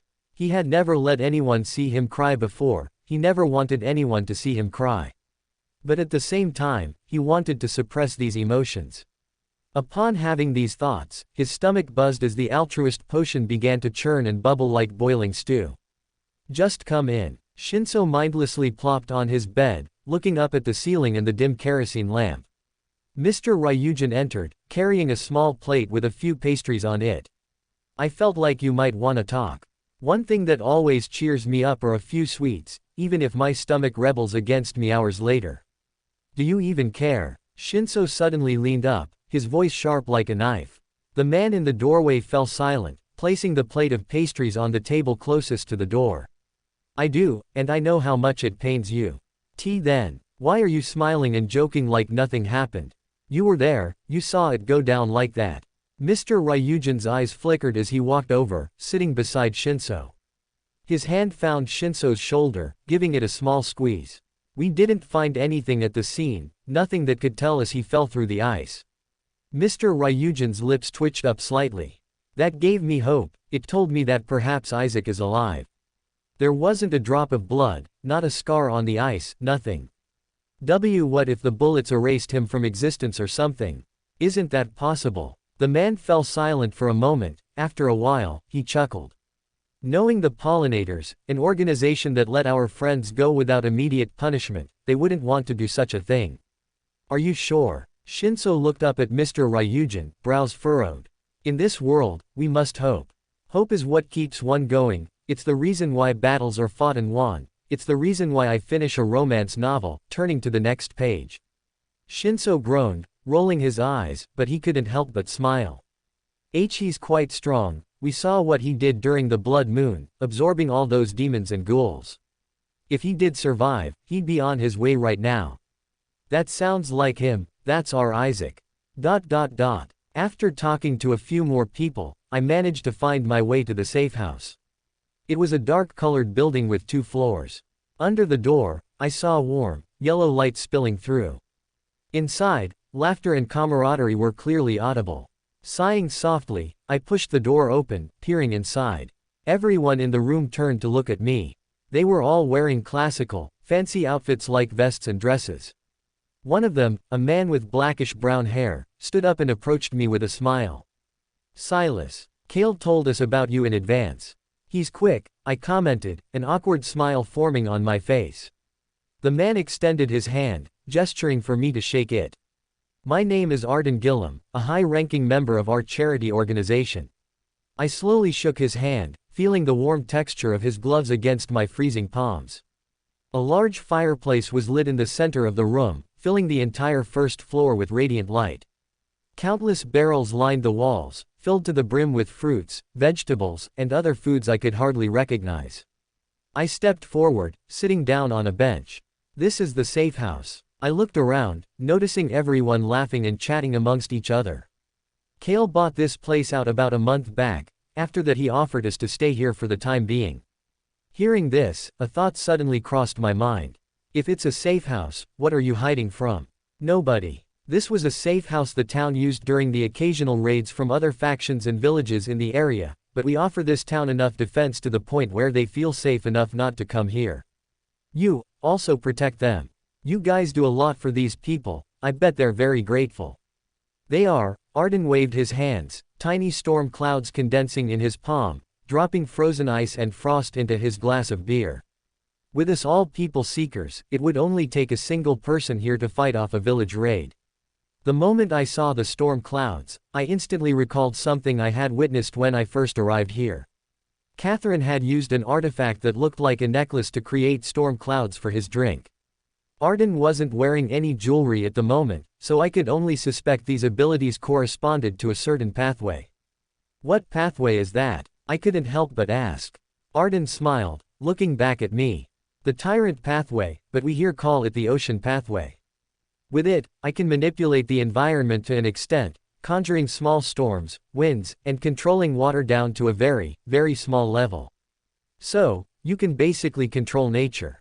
Arden shook his head, sighing self-deprecatingly. No, I can't. Nature control is mostly the Mother Nature pathway domain. Only seekers under the Vitality pathway can manipulate the environment like leaves, the trees and what's under our feet. At this moment, I couldn't help but feel a little confused.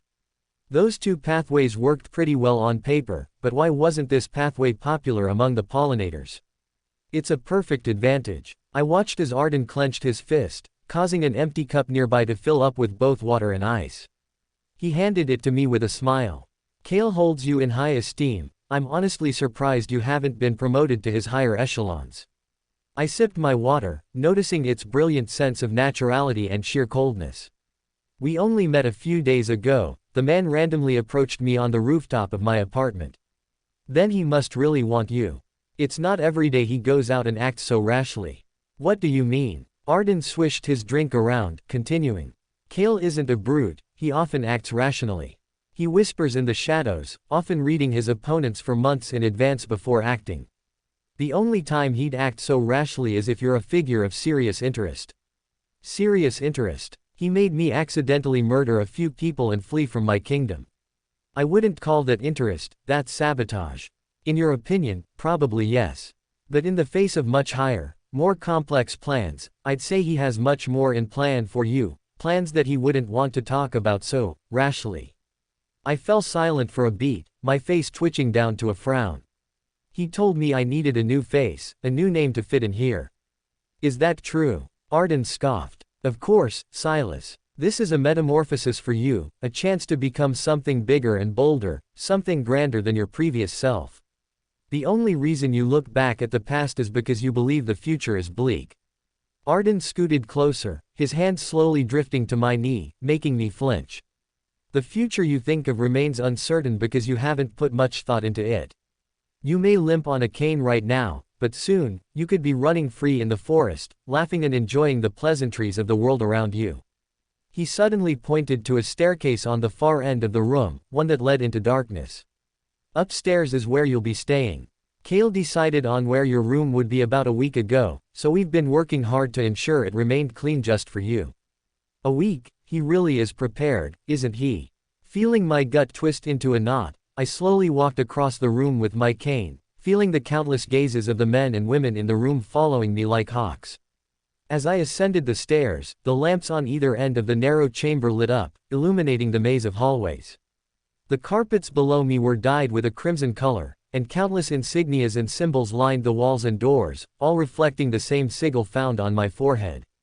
You're Silas, correct? Another voice echoed behind me. I snapped around, tensing slightly as I smiled. I am, but I'm afraid I don't have time to talk right now. I'm quite tired actually. The person talking to me was a young woman with blood-red hair tied into braids on either of her shoulders. Her eyes were a bright blue, and her visage was elegant, almost alluringly tasteful for a homosexual like me. Well, I wish you a good night.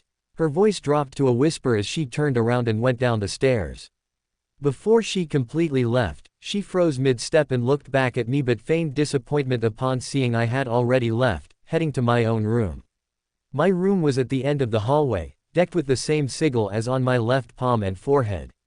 Pushing it open, my eyes widened at the sheer quality of the room. A four-poster bed, draped with crimson sheets and a satin pillowcase, was positioned in the center of the room, against the wall. A row of books, all large in size, lined the wall from end to end, smelling of old wood and cedar. A small, woven basket sat on the bed, filled with a few items, a change of clothes, and a handwritten note from Kale. Unfortunately, my visit back to my empire may take some time. Feel free to interact with my charity, and they'll show you the ropes. Your first mission will be in 2 days. I've also left you a small book with all the information I've gathered regarding the Apocalypse pathway, so feel free to dive in. Your new mentor, Kale. Reading the letter, I set it aside and continued to look through the basket he had given to me. Other items included a small comb, a pair of soft pajamas, and a small wooden box filled with countless miscellaneous powders. Some of them were crimson in color, while others were green, blue, and yellow. While I wasn't entirely sure of their purpose, I figured Kale would give some further context in his letter. I took out one of the powders, a dark red one that shimmered in the dim lighting, unscrewing the cap and bringing it to my nose. The moment it entered my nostrils, my pupils dilated, and the colors of the room began to expand and contract like a pulsating life form. A sudden, nauseating wave of dizziness crashed over me, causing me to stumble back and collapse to the ground. At this moment, a buzzing sensation filled my stomach, and the current sensations I was feeling abruptly ceased. Everything returned to normal in the blink of an eye. At the bottom of the wooden case, I saw another note curled up, positioned under the bottles of powder. When I read the contents, I learned that these were actually hallucinogens, stimulants, and depressants in a powdery form. Why would Kale trust me with drugs? Feeling a surge of hesitancy, I put the wooden case aside, tucking it back into the basket. I then looked at the other items, taking out a small leather book with a dark brown cover. It was worn, almost dirty to an extent. I slowly opened it, peering inside at the contents. The first thing I saw on the first page was another letter from Kale, to be delivered to an unknown recipient. Your curiosity got the better of you, I see. Within the confines of this journal I wrote, contains countless bits and pieces of knowledge relating to history, the world, countless different cultures, and even potion ingredients and knowledge corresponding to the Apocalypse pathway. I, a demigod of 650 years, have cultivated a myriad of tidbits relating to what this pathway actually is. The only people who will ever read this will be of the Apocalypse pathway, most likely advancing alongside me, perhaps. What truly is important is the knowledge within the pages. In this world, knowledge is the reaper of the soul if not cultivated correctly. Every once in a while, you could say, curiosity killed the seeker. A sudden, cold chill washed over me, making me habitually close the book and push it aside. After a few seconds of collecting my breath, I looked back at the book, noticing a small piece of paper sticking out through the pages. Upon closer inspection, I read more instructions. Wave up before the rooster sounds, before the sun graces the fields and ears. Feel the earth beneath your feet when none are around, establish that firm connection with it. Notice the world around you, how the plants and trees begin with quiver and shake, how the birds part from the trees. Anything is possible when you're a seeker, the world is a tapestry waiting for your image. After reading all of this, I sighed softly, falling back onto the soft bed. It was somewhat dark in the room, except for the dim lamps in the corner. The room smelt of cedar, wood, and flames. After digging through the bag for a short while longer, I found a convenient hair tie, making me able to tie my messy black hair into a low ponytail behind my head. I slowly changed into the pajamas and crawled into bed, sinking into the sheets. Below me, the main area had fallen silent, everyone had most likely retreated to their own personal quarters. I drew a long breath, pulling the blankets up to my shoulders, fending off the cold of the room. My gaze eventually found its way to the ceiling, watching the kerosene-powered lamps flicker every so often. Every so often they'd power off, shrouding the room in darkness. This happened on and off for about 20 minutes before I finally stood up, trotting over barefoot and turning the lamps off for good. It seems like you have trouble sleeping. A voice sounded behind me. I turned around, catching sight of the 6-foot figure clad in illusory dark robes, looking directly at me with their wormhole-like eyes, the umbrage. I nodded in response. It's difficult, it really is. Making my way to the bathroom, I splashed cold water on my face and gazed at my reflection. Aside from the horns on my head, I looked like an entirely new person. My hair, previously brown and medium length, was black, long, and tied behind my head. My eyes, previously contained behind a pair of glasses, now lay bare with brown contact lenses. Even my clothing had changed completely. My previous black vest and coat was replaced with a common shirt, a hat to protect my eyes from the sun, and some baggy pants that tickled my ankles when I walked. Even my shoes, previously polished and pristine, were replaced with jagged, used ankle boots. Leaving Seraphis' kingdom, my friends, had changed me completely. I don't see why Kale made me do all of this.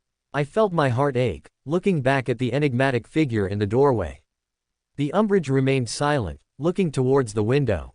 You seemed awfully compliant with whatever he said, child. You never disagreed, never argued, you simply nodded your head like an obedient dog. Why? Hearing this, I didn't know what to say. The entire room seemed to fall into a deathly silence, ebbing and pulsing with the revelation. I clenched my fists, walking over to the window and drawing the curtains, shrouding the room in darkness. He called me dumpster boy, only my father called me that. He knows his form, he knows his voice, that bastard knows more about me than I know about myself. It's terrifying to resist him. He's a demigod. At this moment, an illusory tendril of dark energy extended from the Umbridge, pressing to my mouth. It slowly moved up and down, caressing the flesh of my cheeks. The figure spoke up, their voice low and collected. Power isn't a status, it's merely what makes people think they have it. A king may have the power of a deity, but recklessness is the fault of the soul. You have power within you, the power to make the good decisions, the power to do what you deem is correct. You want to go back, then you shall fight against heaven and earth if you are to achieve your goal. But, I looked at the crimson moon in the sky, my lips parting slightly. As the Umbridge's words seeped into my mind, they gradually filled me with warmth. I couldn't help but chuckle self-deprecatingly. I'll move tomorrow, I'm tired right now. The throne room doors opened with a loud thud, startling even Emperor Katsuki himself. The Emperor was clad in more casual attire, no longer donning his usual blackish-orange armor. He watched in silence as Kale harshly dragged a body into the throne room, a lanky man with short brown hair. Emperor Katsuki leaned forward, arching an eyebrow. What is the meaning of this? He bellowed. Kale didn't reply, tossing forth the bloodied, beaten men before his throne. His clothes were tattered, silken robes now torn to shreds, revealing his skin which was mottled with cuts and bruises. His nose, previously sharp, was broken and covered in blood. Both of his eyes were black, looking up at the Emperor with palpable fear and a sense of pleading. Kale clasped his hands together as he walked forward, gazing at Emperor Katsuki with a smile. Back when I served your mother when she sat where you now sit, she referred to me as invaluable. Now, I do the same deeds I did for her. He reached down, grabbing Ambassador Charles by his neck, fingernails digging into the mottled flesh. Finding the rats that crawl around, eating away and fighting for chaos. What do you mean? Emperor Katsuki's tone was left without question. The elven man's grip on Charles's neck tightened, turning the patch of skin a grisly red. The letters he's been sending, perhaps. Kale's other free hand expanded, crimson-colored flames condensing to form a piece of paper. This letter was addressed to you last week. I believe you've already read it. It discusses the bountiful number of carrots within the kingdom. When in reality, carrots aren't a commonality, but an anomaly. Ambassador Charles suddenly opened his mouth, sputtering out words and jumbled phrases not even he could decipher. Kale's brows furrowed as he abruptly reached into Charles's mouth, grabbing a hold of the tender, pulsating mass of his tongue, and ripping it out clean. The organ flew from his mouth, landing on Emperor Katsuki's lap. The Emperor quickly tossed it aside in disgust, face slightly pale as he called out for Demetrius, his servant, to dispose of it. Charles let out a silent scream, a feeble attempt to make any kind of noise, but his lack of tongue prevented much of anything. Tears, warm and salty, streamed down his face as he tried to move, but Kale's grip on him had him locked in an invisible cage. He's been feeding you lies, attempting to diminish the necessity amongst the kingdoms. Charles here assumed you were stupid enough to believe it, when I've been giving you all the information you need in reality.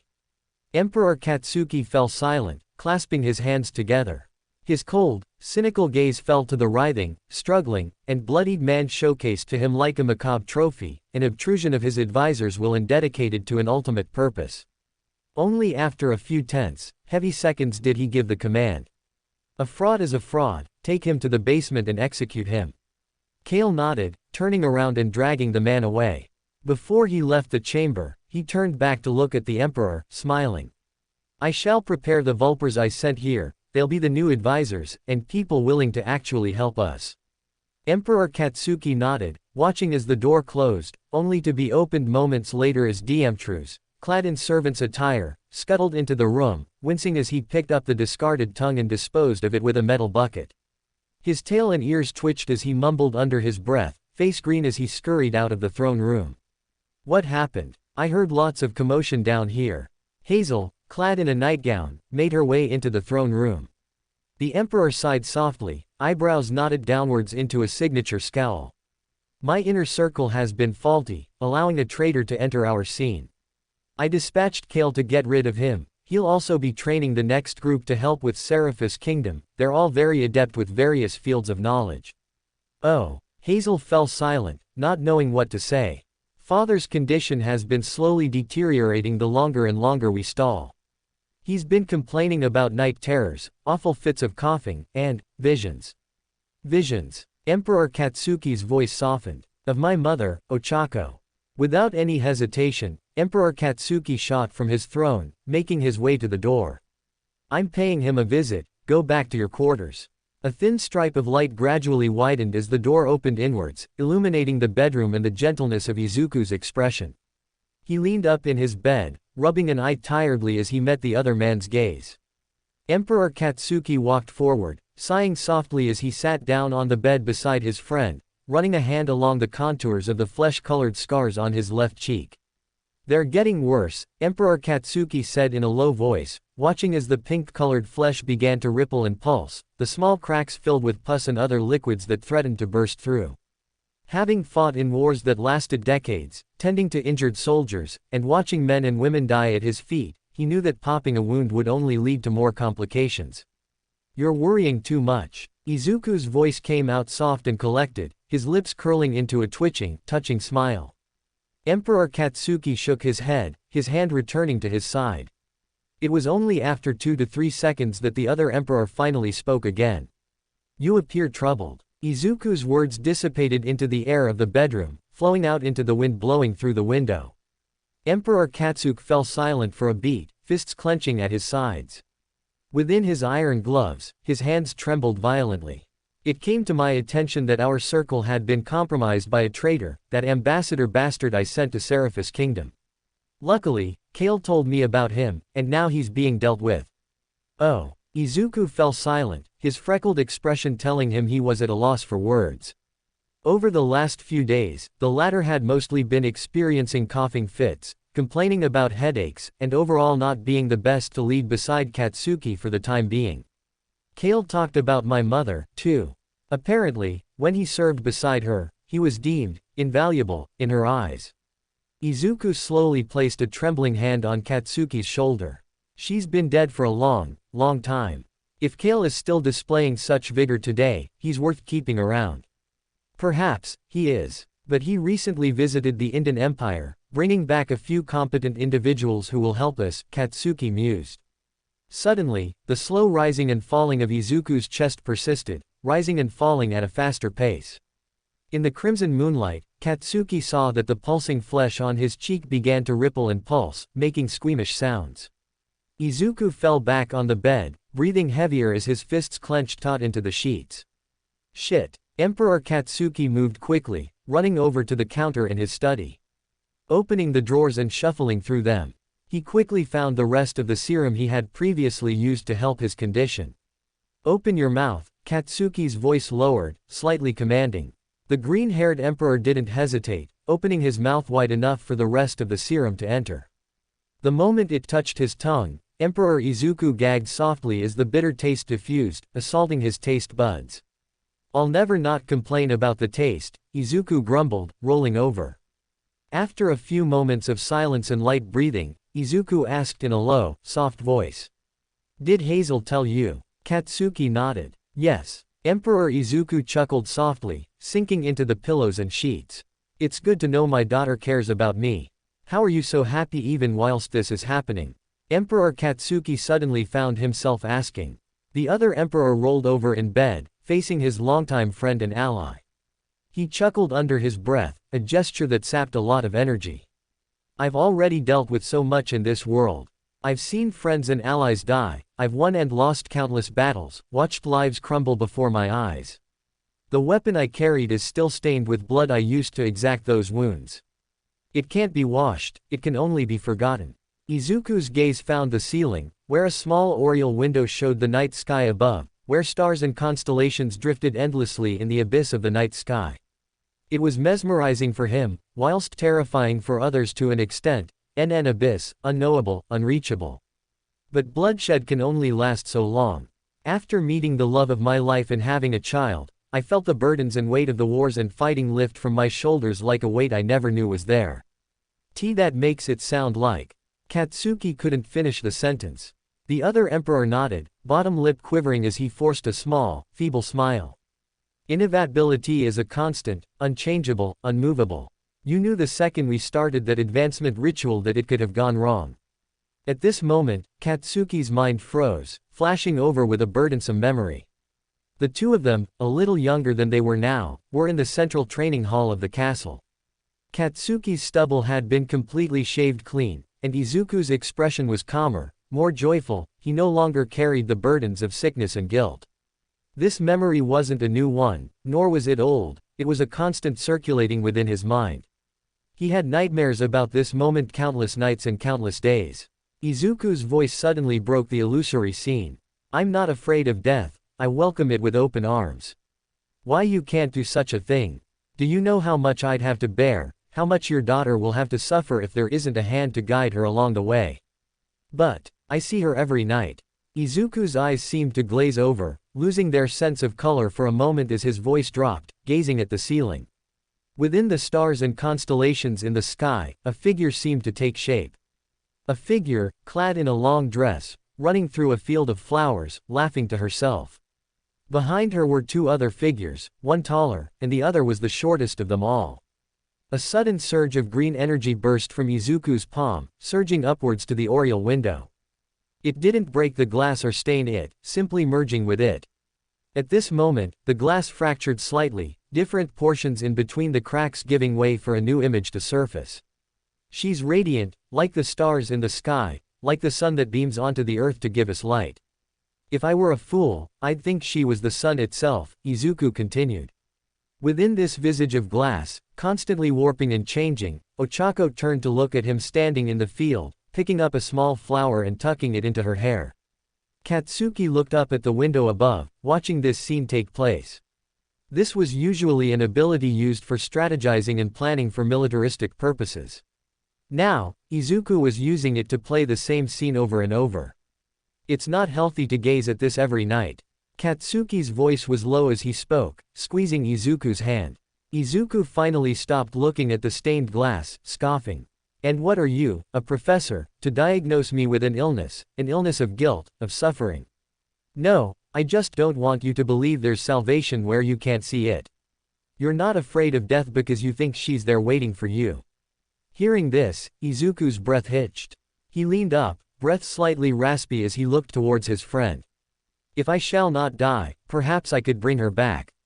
Izuku's voice came out dual pitch, containing a malevolent, depraved undertone. Katsuki's eyes widened, hands habitually reaching to conjure a mystical weapon. Izuku, are you in there? The other emperor's eyes narrowed, scleras fading to ink black, his green pupils contracting inwards and beaming with malevolent energy. His hands reached for his hair, pulling and tugging at the green strands. Get out. Izuku's voice emerged, still layered and guttural. The rippling flesh on Izuku's left cheek turned a dark color, spreading outwards and engulfing more of his cheek. It extended, branching out, reaching his mouth and nose, slithering inwards like snakes. No, I can't leave you like this. Emperor Katsuki protested, mind racing with countless possibilities and ideas on how to assess the current situation. He clenched his fists, fingers seeping with radiant orange energy. With a burst of power, tendrils emerged from in between his fingertips, sticking into Izuku's temples like daggers not inflicted to kill, but to neutralize with medical precision. This was an ability of the barbarian pathway, meant to ease and calm soldiers that were feral, mentally ill, or restless and unable to sleep. Katsuki had never anticipated having to use this on his own friend, an ally he spent centuries with. Calm your mind, go to sleep. Katsuki's voice lowered as he closed his eyes, breathing deeply and whispering affirmations under his breath. The affirmations acted as a channel, flowing through the tendrils of energy stuck inside Izuku's temples. Emperor Izuku writhed and struggled under the influence, but eventually found himself succumbing to sleepiness. His body fell slack, but the essence and signs of his corruption didn't diffuse. The ink-black marks on his skin still remained, having evolved from the flesh and colored marks that originally sat under his skin. Izuku. Katsuki approached the bed, eyes filled to the brim with worry. A sudden thought entered his mind, a thought that terrified him to the core. Izuku was torn with grief and corruption. He struggled to find a balance between emotions, rationality, and malice. The failed ritual, that advancement to Order 5, must have done something. Katsuki wanted answers, but he didn't have the time. He was an emperor, not a nurse. His people depended on him, he had countless responsibilities. For now, this problem was to be closely monitored yet put on hold. For more thrilling fanfiction stories like this, check out my channel Fanfic Audiobook. Dive into epic adventures, mysterious realms, and legendary journeys brought to life through immersive storytelling. Don't forget to like, share, and subscribe for more amazing audiobooks.